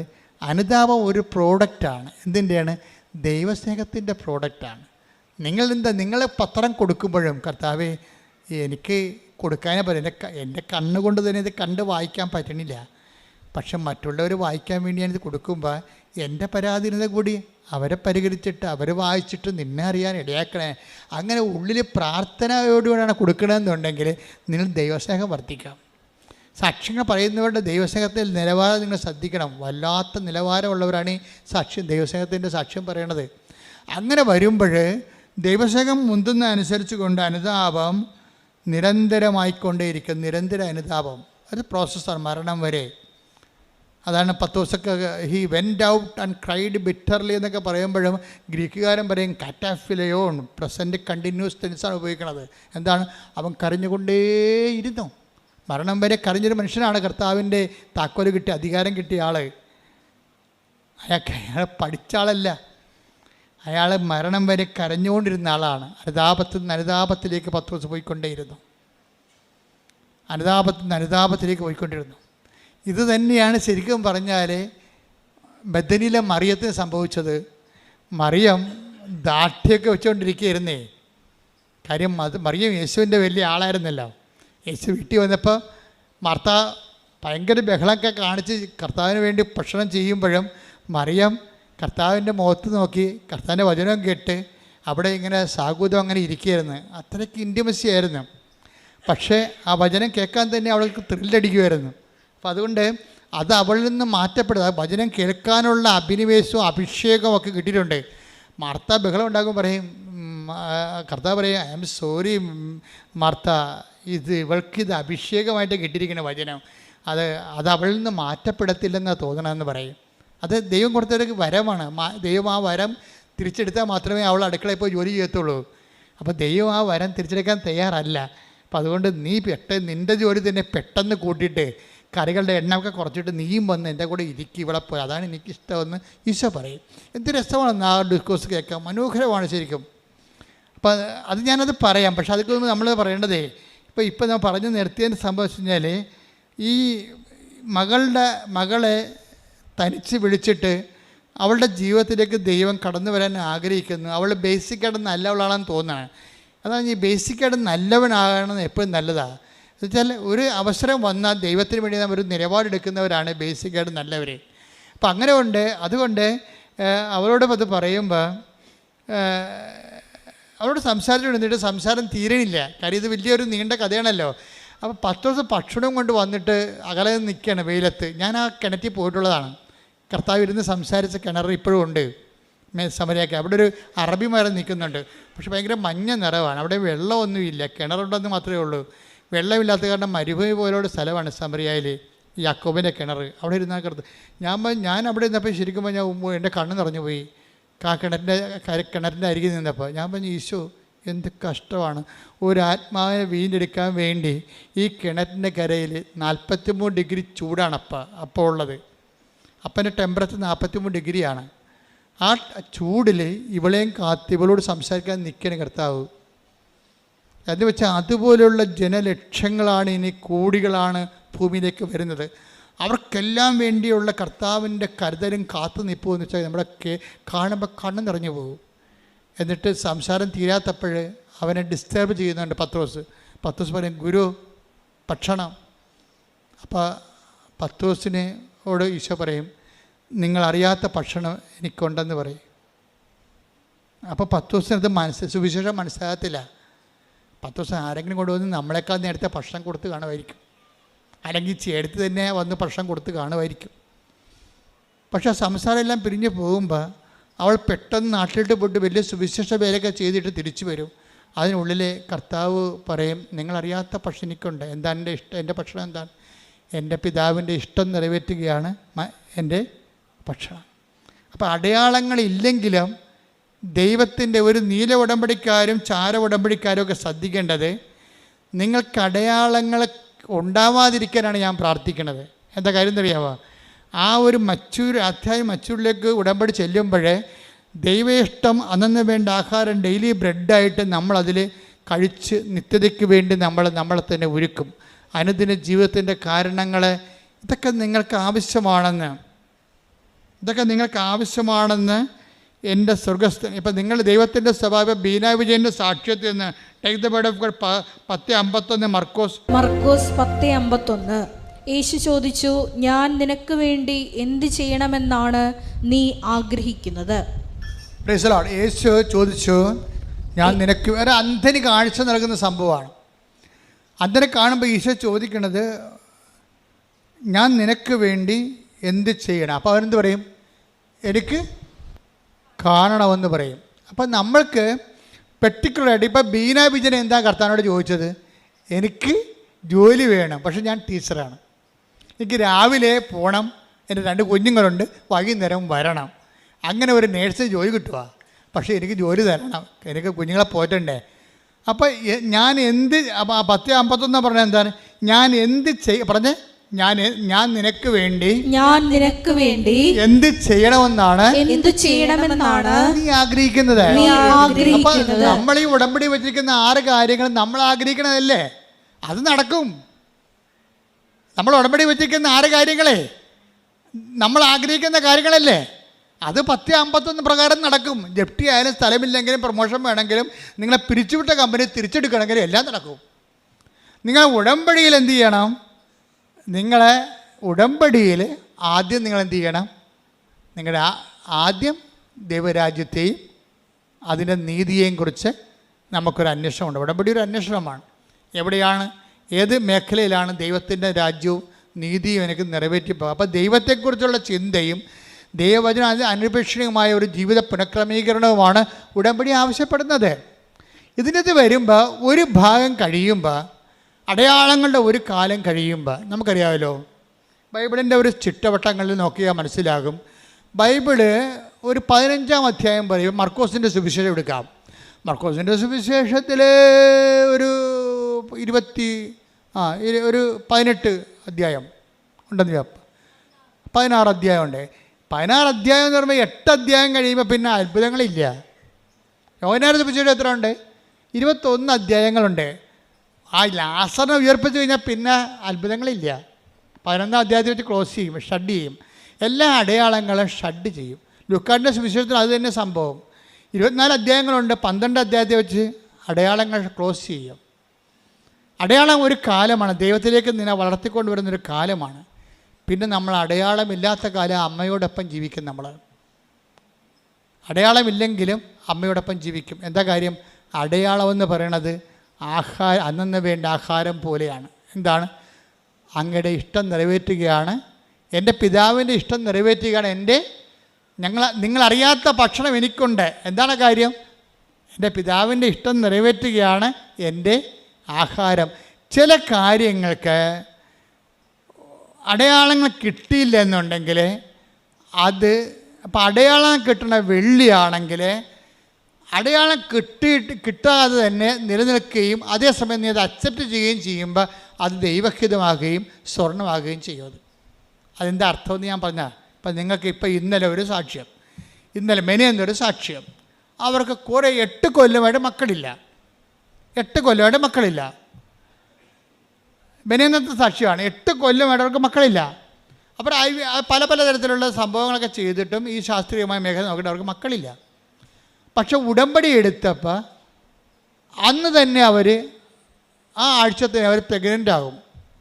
പക്ഷെ എത്രയാണ്? ആ 8 കൊല്ലത്തെ കുടിശ്ശിക അരിയറും തീർത്തുകൊണ്ടാണ്.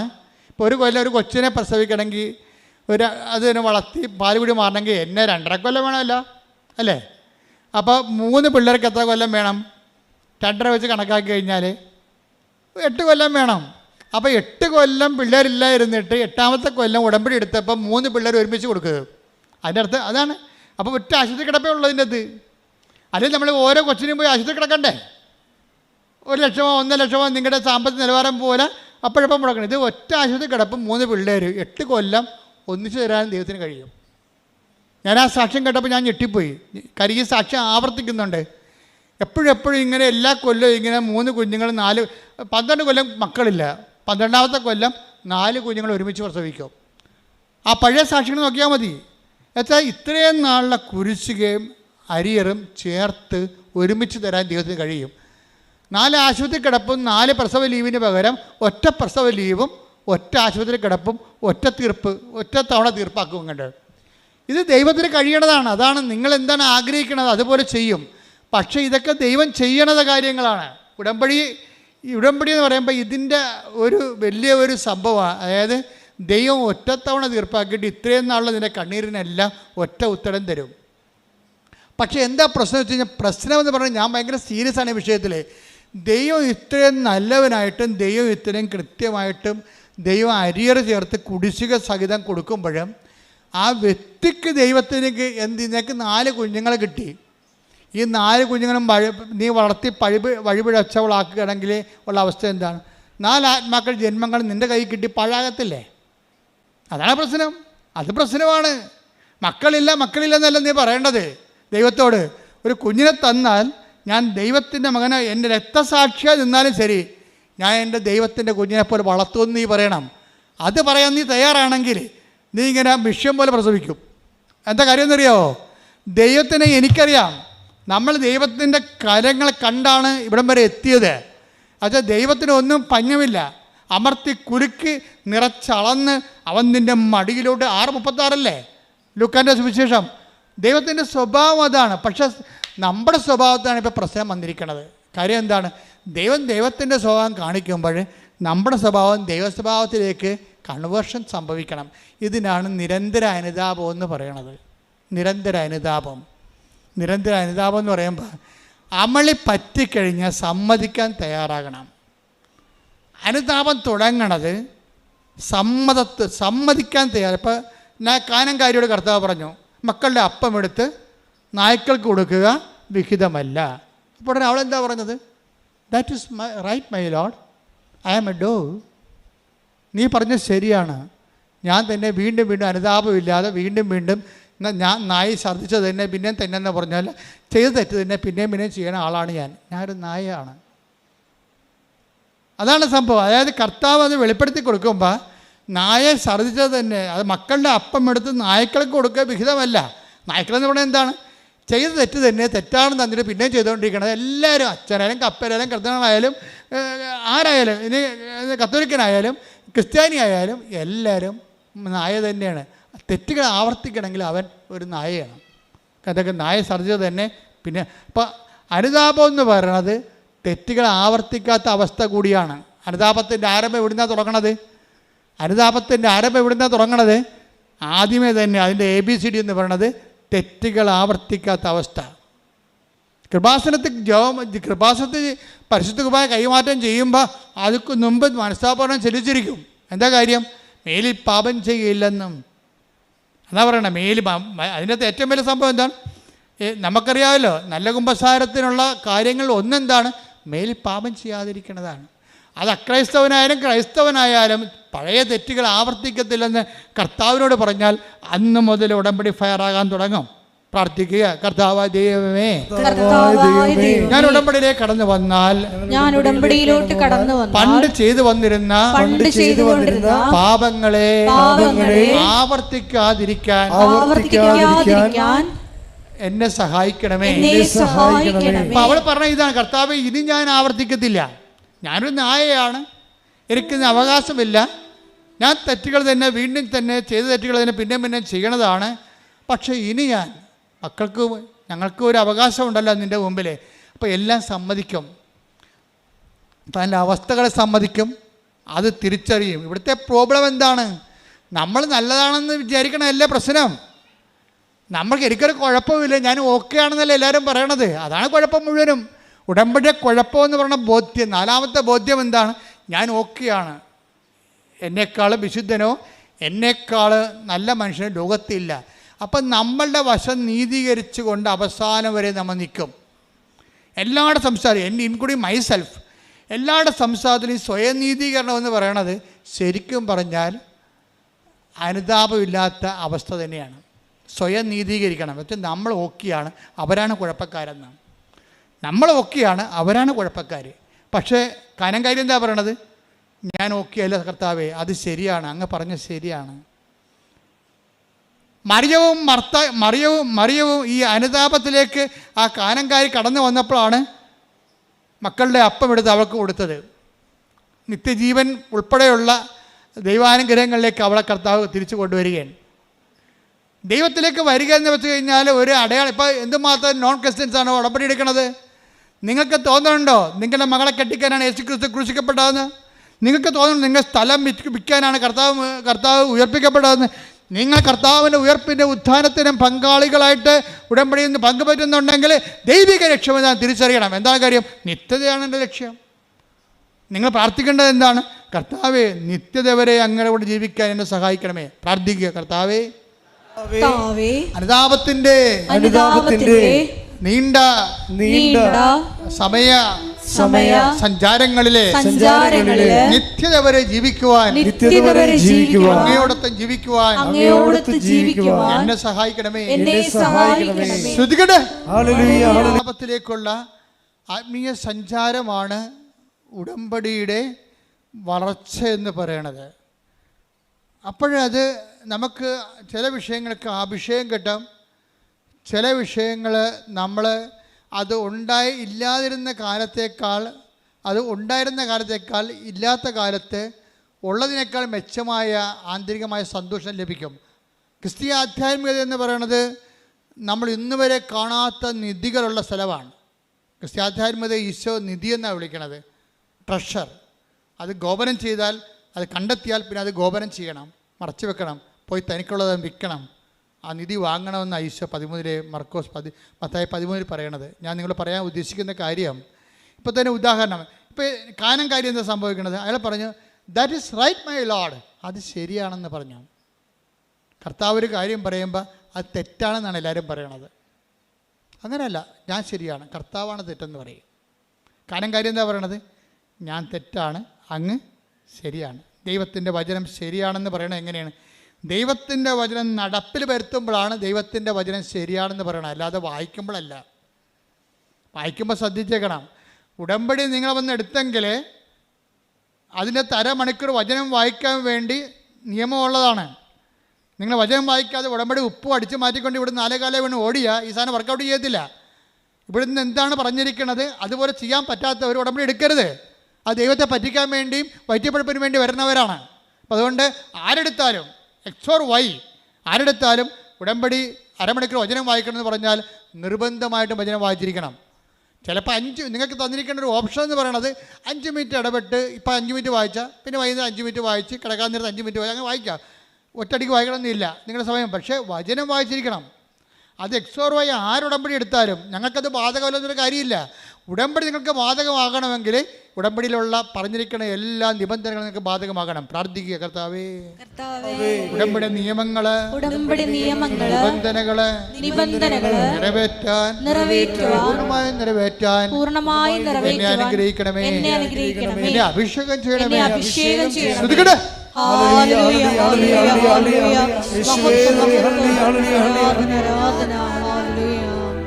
പരിശുദ്ധ പരമ ദിവ്യകാരുണ്യത്തിന് ആരാധനയും സ്തുതിയും പുകഴ്ചയും ഉണ്ടായിരിക്കട്ടെ. നമ്മൾ അതിന്റെ പൂർണ്ണതയിലേക്ക് വരികയാണ്. വീണ്ടും വരുന്നത് ഇവിടെ എന്ത് സംഭവം? കാനംകാരി അത് ശരിയാണെന്ന് പറഞ്ഞു. അവിടെയാണ് അനുതാപം. നീ പറഞ്ഞത് ശരിയാണെന്ന് പറയണത്.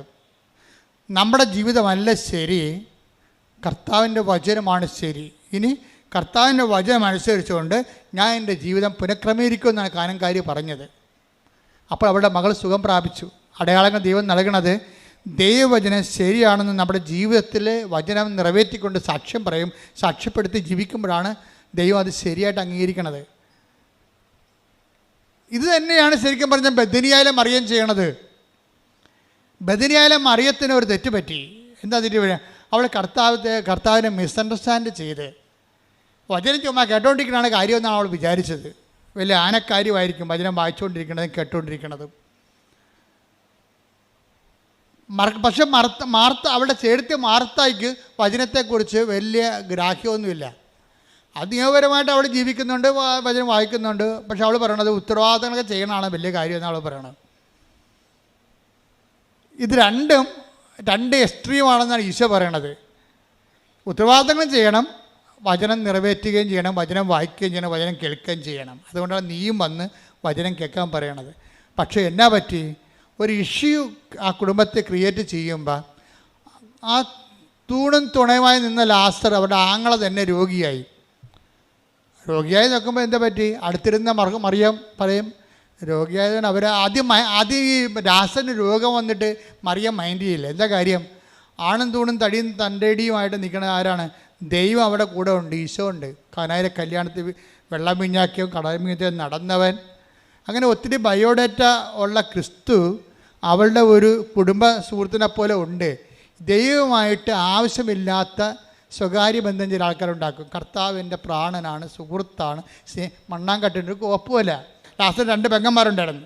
ഒന്ന് മാർത്ത, ഒന്ന് മറിയം. മറിയം പറഞ്ഞു കർത്താവിൻ്റെ ഫ്രണ്ടാണെന്ന്. കർത്താവ് പറഞ്ഞു ഒട്ടേണ്ടി വരുമെന്ന് പറഞ്ഞു. ഒരു ഫ്രണ്ടുമില്ല, അങ്ങനെ റിലേഷൻ ഇല്ലെന്ന് പറയും.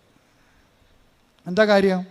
ദൈവമായിട്ട് നമുക്കൊരു മാനുഷികമായ ഫ്രണ്ട്ഷിപ്പല്ല ഉള്ളത്. ദൈവവും ദൈവത്തിന് മക്കളും എന്നുള്ള ഫ്രണ്ട്ഷിപ്പാണ് നമുക്കുള്ളത്. ഈ ഫ്രണ്ട്ഷിപ്പിൻ്റെ സമയത്തുണ്ടായിരുന്ന വിഷയമെന്ന് പറയണത്, ഇപ്പോൾ ഒരു ഇഷ്യൂ ഉണ്ടായി, നമ്മളത് എപ്പോഴും അണ്ടർ ടെസ്റ്റിംഗ് ആണ്. നീ ദൈവത്തിൻ്റെ എന്ത് റിലേഷൻ്റെ നിലവാരത്തിലാണെങ്കിലും ദൈവം പറയും എനിക്ക് ടെസ്റ്റ്, നീ കാര്യങ്ങളൊക്കെ പറഞ്ഞാൽ ശരിയാണ്, പക്ഷേ ടെസ്റ്റ് ചെയ്യാനുണ്ടെന്ന് പറയും. അങ്ങനെ ലാസറിന് പണി കൊടുക്കണത്. ലാസർ ചത്ത് മലക്കും. അപ്പോൾ ഇവിടെ നിലവിട്ട് പോകും. ആരുമില്ലല്ലോ ഇപ്പം. കർത്താവിന് വേണ്ടി ആഹാരം ചെയ്താണ് ഇവർ 1 വർഷം മുഴുവനും. കർത്താവിന് കൊണ്ടിരുന്ന് വചനം പങ്കുവെച്ചതാണ് മറിയാം. ഒരു കഥയുമില്ല, കർത്താവില്ല, ആരുമില്ല. ആൾക്കാരൊക്കെ പറഞ്ഞു വിട്ടിട്ടുണ്ട് കൊണ്ടുവരാൻ. ആര് വരാൻ? ചത്ത് ചീഞ്ഞ് അടക്കി തീർന്ന്. എന്നിട്ടില്ല. അവസാനം ഇവരെല്ലാം ഡൗണായി. പ്രാർത്ഥിച്ചിട്ട് എന്ത് കാര്യം? കർത്താവ് വീട്ടിൽ വന്നെന്ന് പറഞ്ഞിട്ട് എന്ത് കാര്യം? ഇവിടെ ഇരുന്ന് സംസാരിച്ചെന്ന് പറഞ്ഞിട്ട് എന്ത് കാര്യം? നമുക്കൊരാവശ്യമില്ല ഉള്ളപ്പോൾ ആരുമില്ലല്ലോ. അതാ നമുക്കൊരാവശ്യമുള്ളപ്പോൾ ആരുമില്ലല്ലോ. അതായത് എപ്പോൾ ടെസ്റ്റിംഗ് ടൈം എപ്പോഴും നിൽക്കാൻ മനസ്സിലാക്കണം. കർത്താവുമായിട്ട് നിൽക്കുമ്പോൾ നമ്മൾ എന്ത് ജോലി ചെയ്തു, നമ്മൾ എന്ത് കർത്താവുമായിട്ട് ബന്ധമാണ്. ഇപ്പം ഞങ്ങളൊക്കെ ഫുൾ ടൈം കോൺസെൻട്രേറ്റഡ് ആണ്. എൻ്റെ ജീവിതത്തിലാണെങ്കിൽ ഒരു ടൈം പോലും ഞാൻ നഷ്ടപ്പെടുത്തിയിട്ടില്ല. എൻ്റെ ജീവിതത്തിൻ്റെ ഏറ്റവും വലിയ വിജയമാണത്. കർത്താവിന് മുമ്പിൽ എനിക്ക് തന്നൊരു ദാനമാണ്.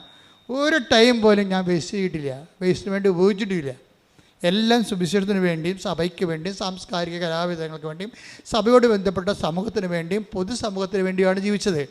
ഇപ്പോഴും അങ്ങനെയാണ്, ഒരു സമയം കളയത്തില്ല. പക്ഷേ എനിക്ക് ഇത്രയും കൃത്യമായിട്ട് സുവിശേഷ വേലയായിട്ട് ജീവിച്ചിട്ടും എനിക്കെന്തെല്ലാം പ്രോബ്ലംസാണ് ഉള്ളത്. എനിക്ക് ന്യായമായി ദൈവം തരേണ്ട ഒരു കാര്യം തന്നിട്ടില്ല. ദൈവത്തിന് വേണ്ടി ഒത്തിരി കാര്യങ്ങൾ ദൈവം ചെയ്തിട്ടുണ്ട്, അതിന് എന്നെ പങ്കെടുപ്പിച്ചിട്ടുണ്ട്. അത് ഞാൻ സന്തോഷമായി. ഇപ്പം നിങ്ങൾ ദൈവത്തിന് വേണ്ടി തന്ന കാര്യമാണ് ഉടമ്പടി. ദൈവത്തിന് വേണ്ടി തന്ന കാര്യമാണ് നിങ്ങൾ. അത് ഞാൻ നന്നായിട്ട് ചെയ്യുന്നുണ്ട്. പക്ഷേ ഇതുപോലും ആരോഗ്യത്തോടെ ചെയ്യാൻ വേണ്ടി ദൈവം അനുവദിച്ചിട്ടില്ല. എന്താ കാര്യം? ഒരു കൈ കർത്താവിനെ പിടിച്ചുകൊണ്ടേ നടക്കാൻ പറ്റത്തുള്ളൂ. അതെപ്പോഴും നമ്മൾ ശ്രദ്ധിക്കണം. എന്നോട് കാണിക്കാത്ത കാരുണ്യം നിങ്ങളോട് കാണിക്കുമോ? എന്താ സംഭവിച്ചു കഴിഞ്ഞാൽ, കാണിക്കാൻ പറ്റില്ലെന്നൊന്നും ഞാൻ പറയണില്ല. പക്ഷേ ഇതൊരു മനസ്സിലാക്കേണ്ട സത്യമാണ്. നമ്മൾ ദൈവത്തിൽ അടുക്കുമ്പോൾ, ആൾക്കാർ ദൈവത്തിൽ അടുക്കണത് എന്താണ്? നമുക്ക് പ്രശ്നമൊന്നും ഉണ്ടാകരുത്, അത് വേണ്ടിയാണ് ദൈവത്തിൽ എടുക്കുന്നത്. നാളെ പിള്ളേർ പള്ളിക്കൂടത്തിൽ പോകുമ്പോൾ പട്ടി കടിക്കരുത്, അതിനാണ് കുടുംബപ്രാർത്ഥന നടത്തുക. എന്താ കുടുംബപ്രാർത്ഥന? അല്ല വല്ല അബദ്ധം ഉണ്ടാകും, ഒരു അപകടം ഉണ്ടാകും. അപ്പോൾ ഈ പേടിച്ചിട്ടാണ് കുടുംബപ്രാർത്ഥന നടത്തുന്നത്, അല്ല ദൈവത്തെ സ്നേഹിച്ചിട്ടല്ല. പല അണ്ണന്മാരും പള്ളിയിൽ പോണതും പല അണ്ണന്മാരും കുടുംബപ്രാർത്ഥന നടത്തേണ്ട കാര്യം എന്താണ്? നമുക്ക് പണി കിട്ടല്ലേ കർത്താവേ, നമുക്ക് പണി തരുന്നത് കേട്ടാ, പണി തരാതിരിക്കാൻ വേണ്ടിയാണേ. അത് ദൈവത്തിന് അറിയാം. എന്ന് വെച്ച് കഴിഞ്ഞാൽ പേടിച്ചിട്ടാണ് പല കാര്യങ്ങളും ചെയ്യണത്. അങ്ങനെയല്ല, ദൈവത്തിനെ സ്നേഹിച്ചിട്ട് ചെയ്യണതിലേക്ക് നീ ഒരു ടെസ്റ്റ് തരും. അപ്പം ടെസ്റ്റ് തന്നപ്പോൾ എന്ത് പറ്റി? ടെസ്റ്റിൽ മറിയാൻ തോറ്റു. മാർത്ത, വചനം കേൾക്കാത്ത മാർത്ത അപ്പഴും പിടിച്ചു നിന്ന്. 4 ദിവസം കഴിഞ്ഞപ്പോൾ ചീഞ്ഞപ്പോൾ ആൾ വന്നിട്ടുണ്ട്, കർത്താവ് വന്നിട്ടുണ്ട്. ചീഞ്ഞ ആൾ ആ കുഴിമാടത്തിന് പുറത്ത് വരെ മണമാണ്, അടുക്കല്ലേ എന്നാണ് ശിഷ്യന്മാർ പറയണത്. ഇപ്പോൾ കർത്താവ് അവിടെ വന്ന് നിൽക്കണമെന്ന് കണ്ടപ്പോൾ മറിയാൻ പറഞ്ഞു, വരിയെ പോവുകയും ചെയ്യട്ടെ, നമുക്കെന്താണ്? വരിയെ പോവുകയും ചെയ്യട്ടെ, നമുക്കെന്താണ്? കാര്യം നമുക്ക് വരാനുള്ളതിനെല്ലാം വന്ന്, വരാനുള്ള വഴി തങ്ങുക, പോകാനുള്ളവൻ പോയി. ഇനിയിപ്പോൾ ആര് വന്നിട്ട് എന്ത് കാര്യം, പോയിട്ട് എന്ത് കാര്യം? മറിയം പോയില്ല, മറിയം തോറ്റു ആ പരീക്ഷയ്ക്ക്. മാർത്തായാണ് ഇടിച്ചതിൽ കയറണത്. മാർത്തായ എന്നിട്ട് അവിടെ ചെന്നിട്ട് പറയുവേ, എന്താണ്? കർത്താവേ, നീ ഇവിടെ ഉണ്ടായിരുന്നെങ്കിൽ. ഒരു വചനം കേൾക്കാത്ത പാർട്ടിയാണ്, പക്ഷേ വിശ്വാസ ജീവിതം കറക്റ്റാണ്. നീ ഇവിടെ ഉണ്ടായിരുന്നെങ്കിൽ എൻ്റെ സഹോദരൻ മരിക്കുകയില്ല.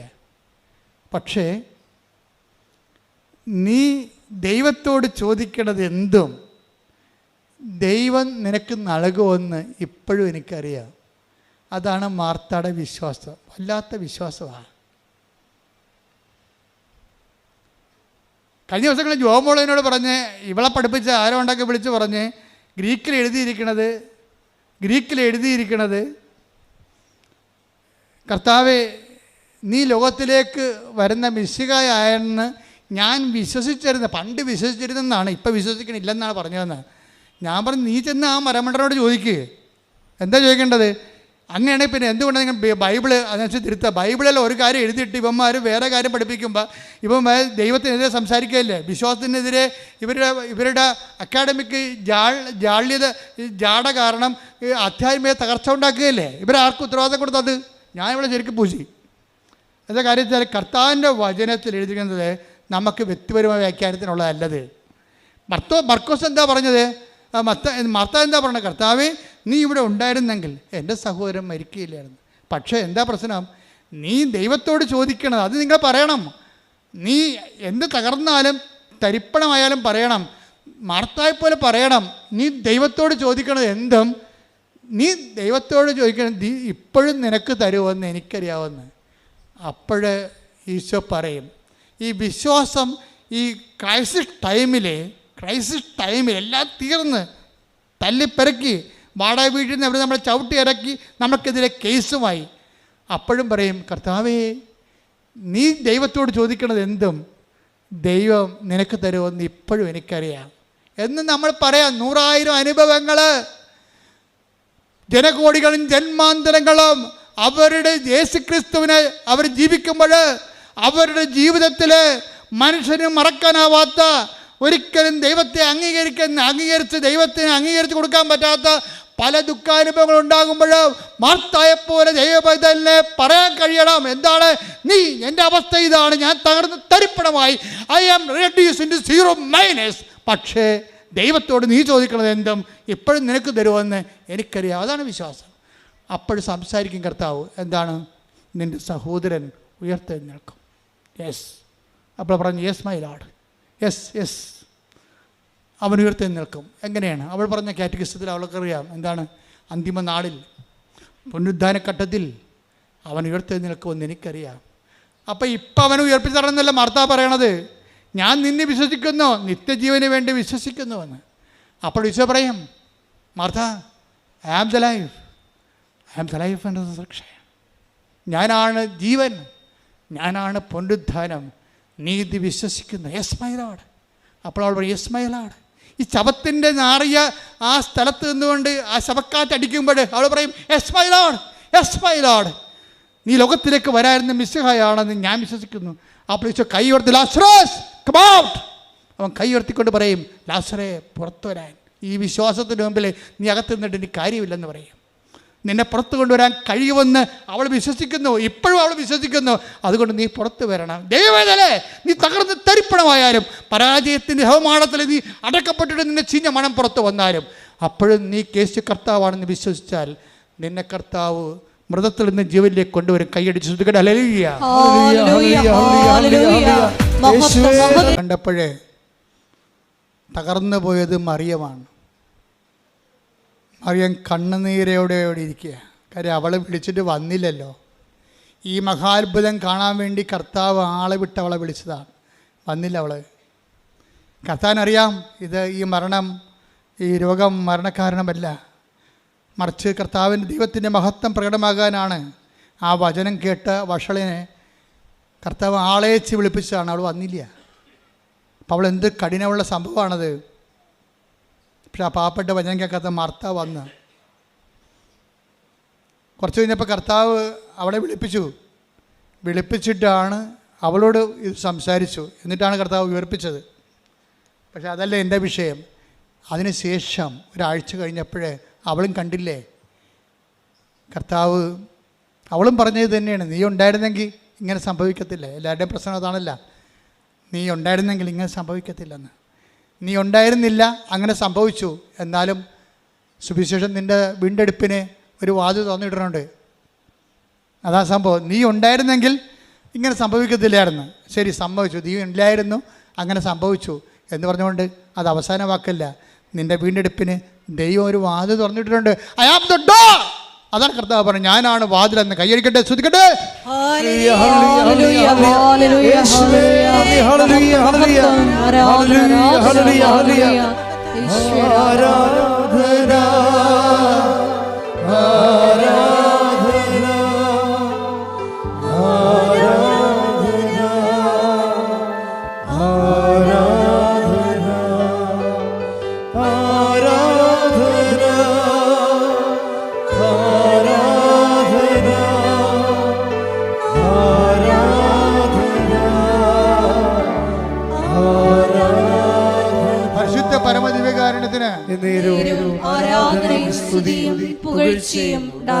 ഈ കാഴ്ച കണ്ടിട്ട് തോറ്റുപോയില്ല കർത്താവേ.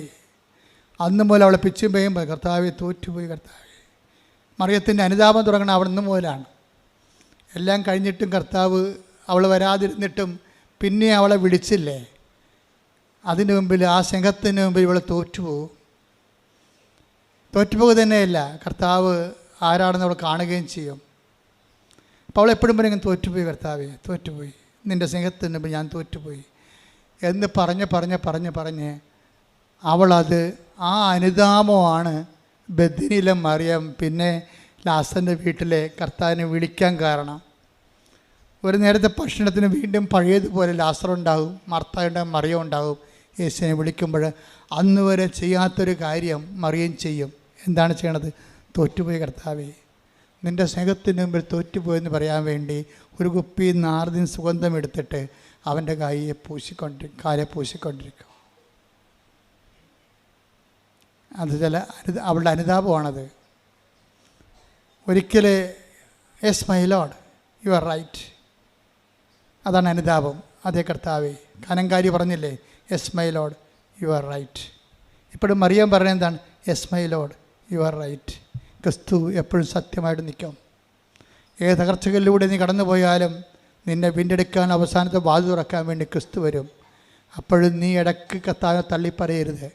കാര്യം അനുതാപം എന്ന് പറയണത് നിരന്തരമായ ക്രിസ്തുവിനെ എല്ലാ സാഹചര്യങ്ങളിലും അംഗീകരിച്ചുകൊണ്ട് ക്രിസ്തുവിൻ്റെ കൂടെ നിത്യതയിലേക്കുള്ള യാത്രയാണ്.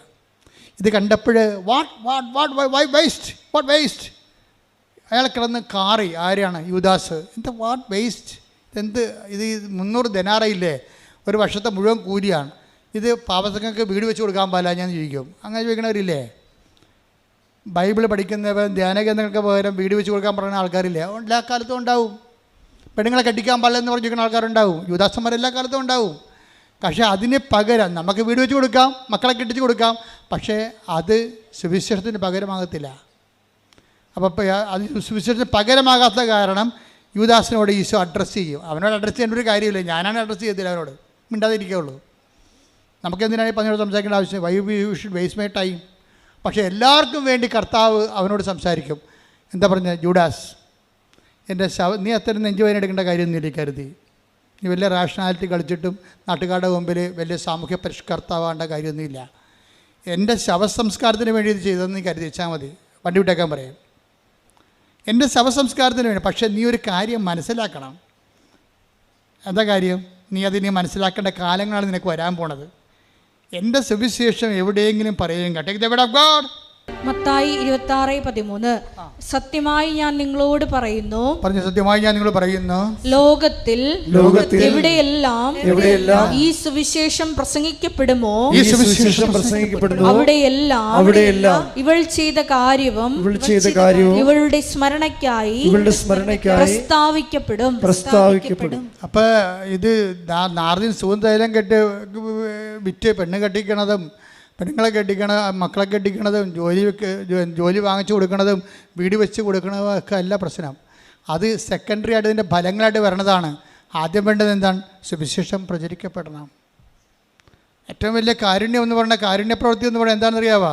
സുവിശേഷം കൈമാറ്റം ചെയ്യപ്പെടുന്ന ഏറ്റവും വലിയ കാരുണ്യപ്രവൃത്തി. കരുണയുടെ വർഷത്തിൽ കർത്താവ് എനിക്ക് തന്ന വെളിപാട് ഞാൻ അന്നത്തെ സുവിശേഷത്തിൽ പറഞ്ഞിട്ടുണ്ട്. കാരുണ്യപ്രവൃത്തി എന്ന് പറയണത് കർത്താവിനെ അറിയാത്തവരെ അറിയിക്കുന്നതും അറിഞ്ഞവരെ ആഴപ്പെടുന്നതുമാണ്. അതുകൊണ്ട് ഈ സുവിശേഷം ലോകം മുഴുവൻ പ്രഘോഷിക്കപ്പെടുമ്പോഴും നിൻ്റെ പേര് പറയും, വേറെ രീതിയിലാണ് പറയണത്, പക്ഷേ ഇവളുടെ പേര് പറയും. അത് പ്രഘോഷിക്കപ്പെടുന്നതിൻ്റെ ഭാഗമായിരിക്കും. സുവിശേഷ പ്രഘോഷത്തിൻ്റെ ഭാഗമായിട്ടായിരിക്കും ഇവളുടെ അനുതാപം ഇനി പ്രഘോഷിക്കപ്പെടാൻ പോകുന്നതെന്ന് പറയും. അവൾക്ക് ചെയ്യാൻ കഴിയണം അവൾ ചെയ്തു, അവൾക്ക് ചെയ്യാൻ കഴിയണം അവൾ ചെയ്തു. അവളുടെ ചെയ്തതിനെ, അവളുടെ അനുതാപത്തെ ദൈവം അംഗീകരിക്കും. എന്താ കാര്യം? ലാസർ ഉയർത്തപ്പോഴ് നീ ലോകത്തിലേക്ക് വരായിരുന്ന മിശിഹായാണ്, നീ ദൈവത്തെ മനുഷ്യൻ മരിച്ചാലും ഉയർത്തെഴുന്നേൽപ്പിക്കുന്ന ദൈവമാണെന്ന് അവൾ നേരിട്ട് കണ്ടപ്പോഴേ അവനിൽ വിശ്വസിക്കുന്നവന് നിത്യജീവനുണ്ടെന്ന് മാർത്തായെപ്പോലെ അവൾ ഏറ്റു പറഞ്ഞതാണ്. കർത്താവിൻ്റെ കാലത്ത് പാദങ്ങൾ പൂശിയ അനുതാപത്തിൻ്റെ സുഗന്ധ തൈലമെന്ന് പറയുന്നത് നിത്യതയ്ക്ക് വേണ്ടിയുള്ള അച്ചാരമാണ്. കൈയ്യടിക്കട്ടെ, ശ്രുതിക്കട്ടെ, ഹല്ലേലൂയ.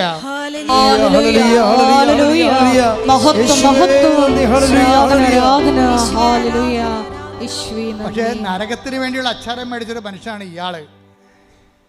നരകത്തിന് വേണ്ടിയുള്ള അച്ചാരം, ഇവളെ നിത്യതയ്ക്ക് വേണ്ടിയുള്ള അച്ചാരം വിട്ട്, പക്ഷെ അവൾ ചെയ്യാനുള്ള ചെയ്തോളാൻ പറഞ്ഞു, ചെയ്യട്ടെന്ന് പറഞ്ഞു.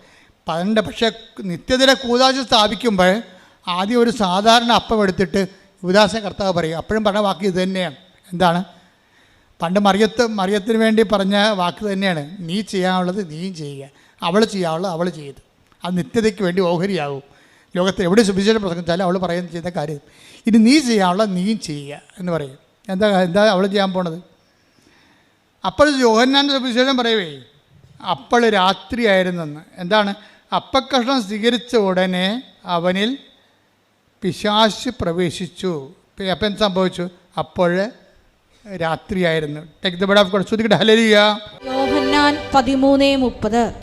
ആ അപ്പക്കഷണം സ്വീകരിച്ച ഉടനെ അവൻ പുറത്തുപോയി, അപ്പോൾ രാത്രിയായിരുന്നു. അവൻ കുർബാന സ്വീകരിച്ചില്ല, അവന് കുർബാന കൊടുത്തില്ല. കുർബാന നിത്യജീവൻ്റെ അപ്പമാണ്. അത് കൊടുക്കാനുള്ള അർഹത, സ്വീകരിക്കാനുള്ള അർഹത അവനില്ല. അതൊക്കെ സാധാരണ അപ്പം മുക്കി കൊടുത്തിട്ട് പറഞ്ഞിട്ട് നീ ചെയ്യാനുള്ള എന്താണെന്ന് കർത്താവിന് അറിയാം. എന്താ ചെയ്യാൻ പോണ? അത് ഒറ്റ കൊടുക്കാതിരിക്കുന്ന ആളാണ്, തീരുമാനം എടുക്കാതിരിക്കുന്ന ആളാണ്. തെറ്റായ തീരുമാനം, തെറ്റായ ജീവിതം. ഞാൻ എന്ത് ഉടമ്പടി എടുത്താലും ഇങ്ങനെ തന്നെ പോകും. അപ്പം തന്നെ നീ യൂദാസായില്ലേ? ദൈവത്തിനെ വഞ്ചിക്കാൻ വേണ്ടി വന്ന് കുത്തിയിരിക്കണ പോലെ ആയില്ലേ? ഞാൻ എന്ത് ഉടമ്പടി എടുത്താലും ഇങ്ങനെ തന്നെ പോകത്തുള്ളൂ. ചിലപ്പോൾ നീ ഭർത്താവിനോട് പറയും, ചില ഭാര്യയോട് പറയും, എന്തുടമ്പടി എടുത്താൽ ഞാൻ ഇങ്ങനെ പോകത്തുള്ളൂ എന്ന് പറയും. അതിൻ്റെ അർത്ഥം എന്താ? ഇവൻ ഏത് കുർബാനക്ക് കൂടിയാലും ഇവൻ്റെ തീരുമാനം മാറ്റത്തില്ല. അത് കർത്താവിനറിയാം. അതുകൊണ്ട് ഇവന് ഗെറ്റ് ഔട്ട് അടിക്കും കുർബാനയെന്ന്. കുർബാന കർത്താവ് വാഴ്ത്തുന്നതിന് മുമ്പാണ് എല്ലാവരും ധരിച്ചിരിക്കണത് ഇവൻ കുർബാന സ്വീകരിച്ചെന്ന്. അവൻ കുർബാന സ്വീകരിച്ചിട്ടില്ല, കുർബാനയിൽ പങ്കാളിത്തമില്ല. നേരത്തെ പറഞ്ഞു, കാല് കഴുകിയപ്പോൾ പറഞ്ഞു, ഞാൻ നിന്നെ കഴുകുന്നില്ലെങ്കിൽ എൻ്റെ വചനം പോലെ നീ ശുദ്ധീകരിക്കുന്നില്ലെങ്കിൽ നിനക്ക് എന്നോട് പങ്കുണ്ടാകത്തില്ലെന്ന് പറഞ്ഞു. ആ പങ്കില്ലെന്ന് പറഞ്ഞ് എടുത്ത് കൊടുക്കുകയാണ്. അവൻ അപ്പം തന്നെ പോയി. വചനം എന്താ പറയണത്? യോഹന്നാൻ പറയും, and there was night, then there was night. അപ്പോൾ രാത്രിയായിരുന്നു. രാത്രി നടക്കണം എന്താണ്? അവൻ വീഴുമെന്ന് ഉറപ്പല്ലേ? യുദാസ് ഇറങ്ങിപ്പോകുമ്പോൾ രാത്രിയാണെന്ന് പറയും. എന്താ രാത്രിയാണെന്ന് പറയണത്? അവൻ വീഴാൻ പോണെന്നതിൻ്റെ അർത്ഥം. യോഹന്നാൻ 11:10 എടുത്ത്. യോഹന്നാൻ 11:10. യോഹന്നാൻ 11:10. രാത്രി നടക്കുന്നവൻ തട്ടി വീഴുന്നു. അപ്പൊ 13:30 എന്താ ഇരിക്കണത്? യൂദാസ് പുറത്തോട്ട് ഇറങ്ങിയപ്പോൾ പറയാണ് അപ്പോൾ രാത്രിയായിരുന്നെന്ന്. അതിന് മുമ്പ് തന്നെ ഈശോ പറഞ്ഞ് ഇനി രാത്രി വരാൻ പോകുന്നുണ്ട്, ഒരാൾ രാത്രിയിലോട്ട് ഇറങ്ങി പോകാൻ പോകുന്നുണ്ട്, യവൻ വീഴാൻ പോകണമെന്നാണ്. അതാണ് ഈശോ നേരത്തെ പറഞ്ഞു. 11:10 പറയുന്നുണ്ട് രാത്രി നടക്കുന്ന. ഓർക്കുക, ക്രിസ്തുവിനെ കൂടാതെ നീ നടക്കാൻ തീരുമാനിച്ച രാത്രി നടക്കുന്നവനാണ്. ഇന്നലെ നാളെ വീഴും. ഒരുപക്ഷെ നീ ഇവിടെ വിവരമുള്ളവനാകാം, ഒരുപക്ഷെ നീ അവാർഡ് വാങ്ങിക്കാം, ഒരുപക്ഷെ നീ പണം ഉള്ളവനാകാം. പക്ഷേ നിൻ്റെ നിത്യത രാത്രിയിലാണ്.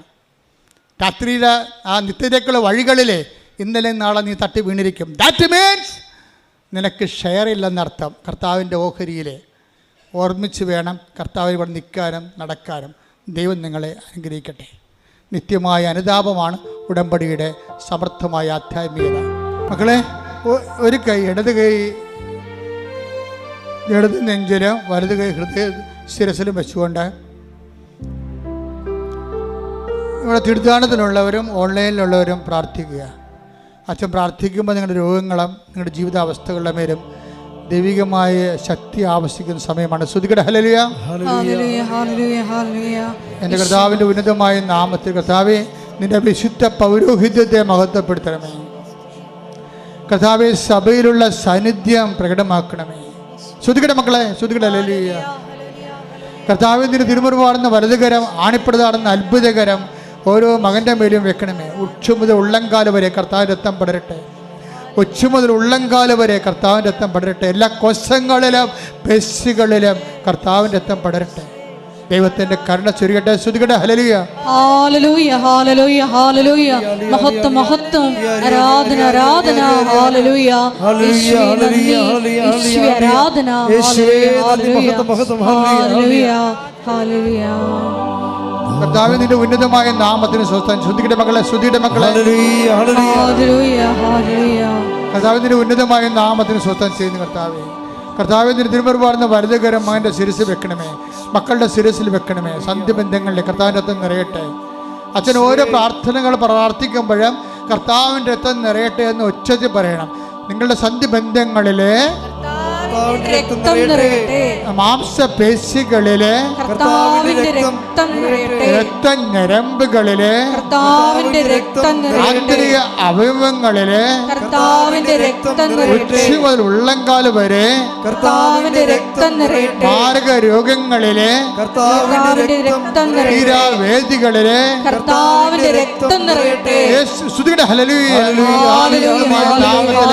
സഭയുടെ അധികാരത്തിൽ കുരിശിന്റെ അടയാളത്തിലെ ദൈവത്തിന് സത്യ സൗഖ്യം പ്രാപിക്കട്ടെ. ജപ്തി നടപടി നേരിടുന്നവർ, മക്കളില്ലാത്തവർ, വിവാഹം ഒത്തുവരാത്തവർ, സാമ്പത്തികമായ വിഷമതകൾ അനുഭവിക്കുന്നവർ, മാനസിക രോഗങ്ങൾ അനുഭവിക്കുന്നവർ, അതുപോലെ തന്നെ വിവാഹം ഒത്തുവരാത്തവർ, ഡൈവേഴ്സിന് വേണ്ടി കേസ് കൊടുത്തിരിക്കുന്നവർ, വീണ്ടും ഒരുമിച്ച് താമസിക്കണമെന്ന് ആഗ്രഹിക്കുന്നവർ, വിസയ്ക്ക് പണം കൊടുത്തവർ, പോകാൻ പറ്റാത്തവർ, തിരിച്ചു വരാൻ പറ്റാത്തവർ, ജയിലിലാകപ്പെട്ടവർ, അങ്ങനെ എല്ലാ മേഖലയുള്ളവർ അത് വിടുതലിന് വേണ്ടി സ്തുതിക്കട്ടെ. ഹല്ലേലൂയ. ആരാധന, ആരാധന. ഹല്ലേലൂയ. യേശുവേ നന്ദി, യേശുവേ ആരാധന. ഹല്ലേലൂയ. എല്ലാവരും മുട്ടേ നിൽക്കുക. മൗനമായി പ്രാർത്ഥിക്കേണ്ട സമയമാണ്. വ്യക്തിപരമായ ആവശ്യങ്ങൾക്ക് വേണ്ടി മൗനമായി പ്രാർത്ഥിക്കട്ടെ.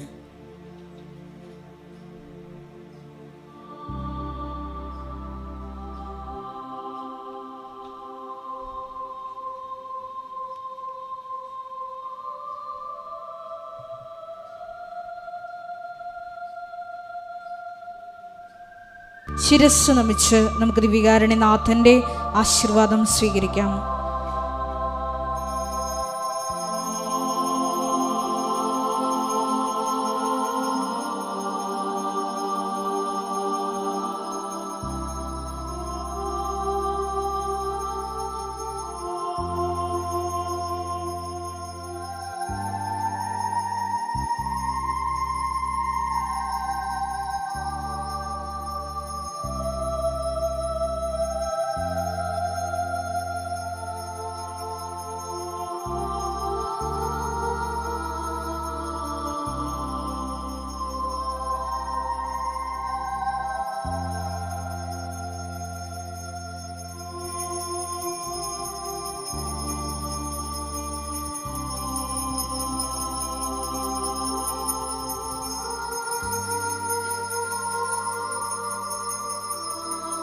മണിക്കാണ് കുർബാന. ഇതിപ്പോൾ ആരാധന ഉണ്ടായിരുന്നുകൊണ്ടാണ് 6 മണിക്ക് വെച്ചത്. എല്ലാ ദിവസവും 7:30 മണിക്കാണ് കുർബാന. വൈകുന്നേരം 6:30 മണിക്കാണ്. കൃപാസന ഉടമ്പടി ധ്യാനം നമുക്ക് ഓൺലൈനിൽ ലഭിക്കുന്നത് ചൊവ്വാഴ്ചയാണ്. അപ്പം തന്നെ കേട്ട് അപ്പം തന്നെ നിങ്ങൾ ഷെയർ ചെയ്യണം. 26 ഒക്ടോബർ 26 തീയതിയാണ് നമ്മുടെ ജപമാല റാലി. ജപമാല റാലിയെ ഏതെങ്കിലും വിധത്തിൽ സഹായിക്കാൻ താല്പര്യമുള്ളവരെ ഓഫീസുമായി ബന്ധപ്പെടേണ്ടതാണ്. ജപമാല റാലി ഈ പ്രാവശ്യം കടലോര വഴികളിലൂടെ സഞ്ചരിക്കാനാണ് ആഗ്രഹിക്കുന്നത്. ട്രാഫിക് ഒഴിവാക്കാൻ വേണ്ടി നിങ്ങൾ പ്രാർത്ഥിക്കണം.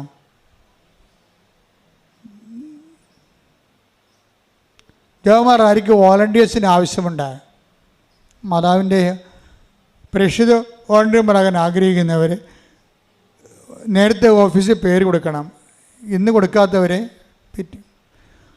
ഓഫീസിൽ വിളിച്ച് പേര് കൊടുത്താലും മതിയാകും.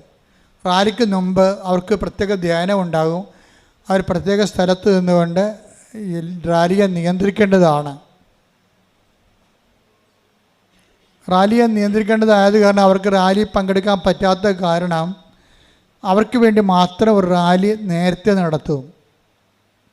ഒരാഴ്ച മുമ്പ് ഞങ്ങൾ എക്സിക്യൂട്ടീവ് അംഗങ്ങളും പ്രേക്ഷിതരും പ്രവർത്തകരുമായിട്ട് 200 പേരുടെ റാലി കഴിഞ്ഞ കൊല്ലം നടത്തിയായിരുന്നു. അത് മധ്യസ്ഥ പ്രാർത്ഥന റാലി എന്ന് പറയും. ജപമാല റാലിയിലെ സ്വസ്ഥതയും സമാധാനവും സുരക്ഷിതവും ലഭിക്കാനും അതിൻ്റെ ആധ്യാത്മിക ലക്ഷ്യം പൂർത്തിയാക്കാനും വേണ്ടി പ്രവർത്തകരെല്ലാവരും കൂടി ഒരു റാലി നടത്തും. അതുണ്ടാകും.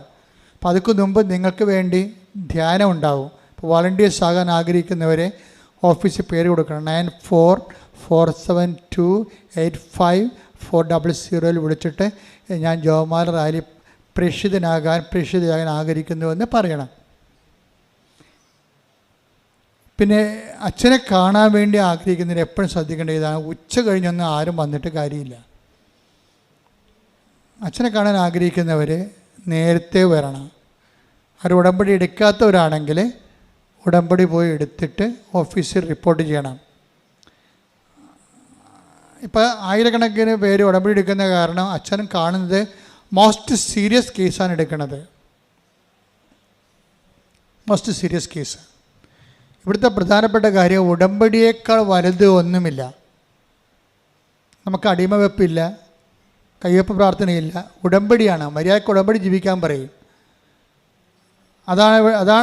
അതാണ് ഞങ്ങൾ പ്രയോറിറ്റി കൊടുക്കുന്നത്. പിന്നെ വല്ല രോഗികളും വന്നാൽ സ്വാഭാവികമായിട്ടും പ്രാർത്ഥിക്കും. അപ്പം അതുകൊണ്ട് കൃപാസനത്തിൻ്റെ നടപടിക്രമമാണത്. ഉടമ്പടിക്കാണ് പ്രാധാന്യം. ഉടമ്പടി ഇല്ലാത്ത ഒരാളെ കത്ത് കയറി വഴിയെ പോകുമ്പോൾ ഇതാ കൃപാസനം എന്നാൽ കയറിയേക്കാം, അപ്പോൾ അച്ഛൻ നിൽക്കണം എന്നാൽ കണ്ടേക്കാം. ഇങ്ങനെ കുറേ അലപരാധികൾ വരും. അവരൊന്നും ഞങ്ങൾ ഹോണർ ചെയ്യത്തില്ല. എന്താ കാര്യം വെച്ച് കഴിഞ്ഞാൽ അവർ ചുമ്മാ വഴിപോക്കരാണ്, ചുമ്മാ കയറി വരുന്നതാണ്. അപ്പോൾ ഞങ്ങൾ ഉടനെ അവരോട് ചോദിക്കും, നിങ്ങൾ ഉടമ്പടിയിലാണോ, ഉടമ്പടി ജീവിതമാണോ? ഞങ്ങൾക്ക് കിട്ടിയിരിക്കണത് നാട്ടുപള്ളിക്കാരുടെ പെരുന്നാൾ ആഘോഷവും അടിമവെപ്പൊന്നുമല്ല. വ്യക്തികളുടെ ജീവിത നവീകരണത്തിന് ഊന്നിയ കുടുംബസുസ്ഥിതിക്കും സാമൂഹ്യക്ഷേമത്തിനും വേണ്ടി പ്രവർത്തിക്കുന്ന ആത്മീയ സാംസ്കാരിക വേദിയാണ് കൃപാസനം. അപ്പോൾ വ്യക്തികളുടെ ജീവിത നവീകരണമാണ് ഉറപ്പുവരുത്തുന്നത് ഒന്നാമത്തത്. അപ്പോൾ അതുകൊണ്ട് തന്നെ ആ വിഷയത്തിൽ ഇന്ന് നിലവിലുള്ളത് ഉടമ്പടിയാണ്. അതുകൊണ്ട് തന്നെ ഞങ്ങൾ നിങ്ങളുടെ ഉടമ്പടിയെക്കുറിച്ചേ ചോദിക്കത്തുള്ളൂ. ചില ആൾക്കാർക്ക് അവിടെയൊക്കെ നിൽക്കും, ഉടമ്പടി ഇടിക്കത്തില്ല, അവിടെ പോയി നിൽക്കും. അച്ഛൻ ഇപ്പോൾ വരുമെന്ന് ആരെങ്കിലും പറഞ്ഞു കൊടുക്കും, ഉടനെ തല കാണിക്കും. അപ്പോൾ ഞാൻ ചോദിക്കും, ഉടമ്പടി പേപ്പർ എടുക്കാൻ പറയും. അയ്യോ ഉടമ്പടി എടുക്കണം അച്ഛൻ തലപ്പിടി തലക്ക് പിടിക്കുന്ന സ്ഥലമല്ലെന്ന് പറയുന്നത്. അപ്പോൾ നിങ്ങൾക്ക് കാര്യം മനസ്സിലായില്ലേ? ഇത് ഉടമ്പടി എടുത്ത് ഉടമ്പടി ജീവിക്കുന്ന ആൾക്കാരുടെ സ്ഥലമാണ്. അപ്പോൾ അത് പ്രത്യേകം ശ്രദ്ധിക്കണം നിങ്ങൾ. അപ്പോൾ അതുകൊണ്ട് നിങ്ങളുടെ കയ്യിൽ മോസ്റ്റ് സീരിയസ് വിഷയങ്ങളാണ് നമ്മൾ കൈകാര്യം ചെയ്യണത്. അത് ഉടമ്പടി വെച്ചിട്ടും കുറച്ച് ടൈം ഇനി അത് ഇല്ല, നിങ്ങളൊരു അലാം സിറ്റുവേഷനിലാണെങ്കിൽ ആ വിഷയം അഡ്രസ്സ് ചെയ്യണതിനാണ് ആൾത്താറയിൽ പ്രത്യേക ശുശ്രൂഷ നമ്പർ കൊടുക്കണം. അപ്പോൾ നിങ്ങളുടെ രേഖ ഉണ്ടാകണം, നിങ്ങൾ പറയുന്ന കാര്യം ശരിയാണെന്നുള്ളത്. ഇപ്പോൾ നിങ്ങൾ വിവാഹം ഒത്തുവരണില്ലെന്ന് പറഞ്ഞിട്ട് വിവാഹം ചീട്ട് പിടിക്കാൻ പറ്റത്തില്ല. നിങ്ങളത് എഴുതി വെക്കണം. ഇത്ര കാലമായിട്ട് വിവാഹം വരണില്ല, ഇന്ന കാര്യം കൊണ്ട് വിവാഹം വരുന്നില്ല, ഇന്നത് ഏറ്റവും അവസാനം വിവാഹം വന്നത് ഇന്നതാണ്. ചില ആൾക്കാർ വിവാഹത്തിൽ രേഖ കാണിക്കണം അവരുടെ ആധാർ പേപ്പറാണ്. ആധാർ പേപ്പർ എന്നെക്കാളും ഞാൻ ഇറങ്ങിപ്പോളാന്ന് പറയും. അതൊക്കെ കള്ളത്തരല്ലേ? അപ്പം നിങ്ങളെ വിവാഹം ഒത്തു വന്നില്ലെന്ന് പറഞ്ഞാൽ അവിടെ ഓഫീസിൽ എഴുതി കൊടുക്കണം. എത്ര കാലമായിട്ട് വിവാഹം വന്നിട്ട് നടക്കണില്ല, എന്തുകൊണ്ട് നടന്നില്ല, അതിൻ്റെ മെയിൻ പേപ്പർ എന്താണ്? അപ്പം നിങ്ങളുടെ സ്ത്രീധന ആക്രാന്തം കൊണ്ടാണ്. അതുകൊണ്ട് നീ വല്ല ലൈവ് അടിച്ചിട്ട് അതിനെ ഉപേക്ഷിച്ചിട്ട് അടുത്ത നടപടിക്ക് ഇവിടെ വേണ്ടി കൃപാസനത്തിനെ കരുവാക്കാൻ വേണ്ടി വന്നിരിക്കുകയാണ്. We should know your history. എന്നിട്ട് അത് കറക്റ്റ് ചെയ്യും ഞങ്ങൾ. അല്ല വിവാഹം നിനക്ക് ഭാര്യയുണ്ട്, ഡൈവേഴ്സിലാണ്, ഇതൊന്നും അച്ഛൻ അറിയാൻ പാടില്ലാതെ നീ വിവാഹത്തിന് വേണ്ടി പ്രാർത്ഥിക്കാൻ പറ്റും, എങ്ങനെ ഈ ശബത്തെ കൊണ്ട് പൗഡർ ഇടാൻ എങ്ങനെ? അപ്പം നിൻ്റെ പാപാവസ്ഥയിലാണ്, ആ ഭാര്യ ജീവിച്ചിരിപ്പുണ്ട്, അവരുമായിട്ട് സഭാപരമായിട്ട് പിരിഞ്ഞിരിക്കുകയാണ്, അതിൻ്റെ സ്റ്റാറ്റസ് അറിയണം. അതിനാണ് നിങ്ങൾ അപേക്ഷ വെക്കണമെന്ന് പറയണത്. അപേക്ഷ വെക്കുമ്പോൾ ഇത്ര നാളായിട്ട് എന്തുകൊണ്ട് കല്യാണം നടന്നില്ല? നിങ്ങൾ തിരുവുകാരത്തിയാണ്, ഒരു പെണ്ണിനെ പിടിക്കത്തില്ല, ഒരു ചെറുക്കനെ പിടിക്കത്തില്ല, എന്തുകൊണ്ടാണ് കല്യാണം താമസിച്ചതെന്ന് അവിടെ പറയണം. അപ്പോൾ we will give A format. എന്തുകൊണ്ട് വിവാഹം താമസിച്ചു, എത്ര വിവാഹം വന്നു, അതിനൊരു ഫോർമാറ്റ് തരും. അത് അവിടെ കൊടുത്തിട്ട് പൂരിപ്പിച്ചിട്ട് വേണം നിങ്ങൾ. ഇപ്പോൾ ഈ ദിവസങ്ങളിൽ ഫോർമാറ്റ് ഉണ്ടാകുമ്പോൾ നിങ്ങൾക്കത് തരും. അതാണ് ഇവിടെ എന്നെ കാണിക്കേണ്ടത്. അപ്പം ഞാൻ നോക്കും, ഇപ്പോൾ ഭാര്യ ജീവിച്ചിരിപ്പുണ്ടോ, ഇതൊക്കെ 2-3 കെട്ടിയതാണോ, കല്യാണരാമനാണോ, ഇങ്ങനെ കുറേ കാര്യങ്ങൾ നോക്കും. അല്ല വെറുതെ വന്നിട്ടും ആധാർ കാർഡ് കാണിച്ചിട്ട് പെണ്ണ് കെട്ടണമെന്നുള്ളതെന്ന് പറഞ്ഞൊരു കാര്യമുണ്ടോ? ഇല്ല. മാതാവ് ഏക്കത്തില്ല. Why should I waste my time? ഞാൻ ചെയ്യത്തില്ലത്. അപ്പം അതുകൊണ്ട് എല്ലാ വിഷയങ്ങൾക്കും നിങ്ങളെ ആൾത്താറിലൊരു വിഷയം പറയുകയാണെങ്കിൽ അതിൻ്റെ കറസ്പോണ്ടിങ് ഡോക്യുമെൻ്റ് കയ്യിലുണ്ടാകണം. അതവിടെ കാണിക്കണം. അത്യാവശ്യം അതുപോലെ കൈകാര്യം ചെയ്യുക. പിന്നെ അച്ഛൻ ഇവിടെ ഏറ്റവും നിങ്ങൾ ശ്രദ്ധിക്കേണ്ടത്, അച്ഛന് ചിലപ്പോൾ പുറത്തൊക്കെ ധ്യാനം ഉണ്ടാകും. അപ്പം ഞാൻ പോകും, ഉടനെ ഞാൻ തിരിച്ചു വരും. ഞാൻ കറങ്ങിയൊന്നും നടക്കത്തില്ല. ധ്യാനം കഴിഞ്ഞാൽ അപ്പം തന്നെ ഇവിടെ വരും. അടുത്ത ഫ്ലൈറ്റിന് പോരും ഇങ്ങോട്ട്. എന്താ കാര്യം വെച്ച് കഴിഞ്ഞാൽ, എനിക്ക് നിങ്ങൾ കൃപാസനത്തിലെ ആൾക്കാരാണ് അമ്മ അഡ്രസ്സ് ചെയ്യണത്. പ്രഥമ പ്രയോറിറ്റി അതാണ്. അതുകൊണ്ട് ഞാനിവിടെ തിരിച്ചു ഉടനെ പോരും. അപ്പം എന്താ വെച്ചാൽ അതുകൊണ്ട് നിങ്ങൾ തിരക്കണം, അച്ഛൻ ഉണ്ടോ ഇല്ലയെന്ന് തിരക്കണം. അപ്പോൾ അത് ഓഫീസിൽ വിളിച്ച് ചോദിക്കണം. ഞാൻ നേരത്തെ പറഞ്ഞ നമ്പറിൽ വിളിച്ച് ചോദിക്കണം, അച്ഛൻ ഇന്ന ദിവസം വരാൻ ആഗ്രഹിക്കുന്നു.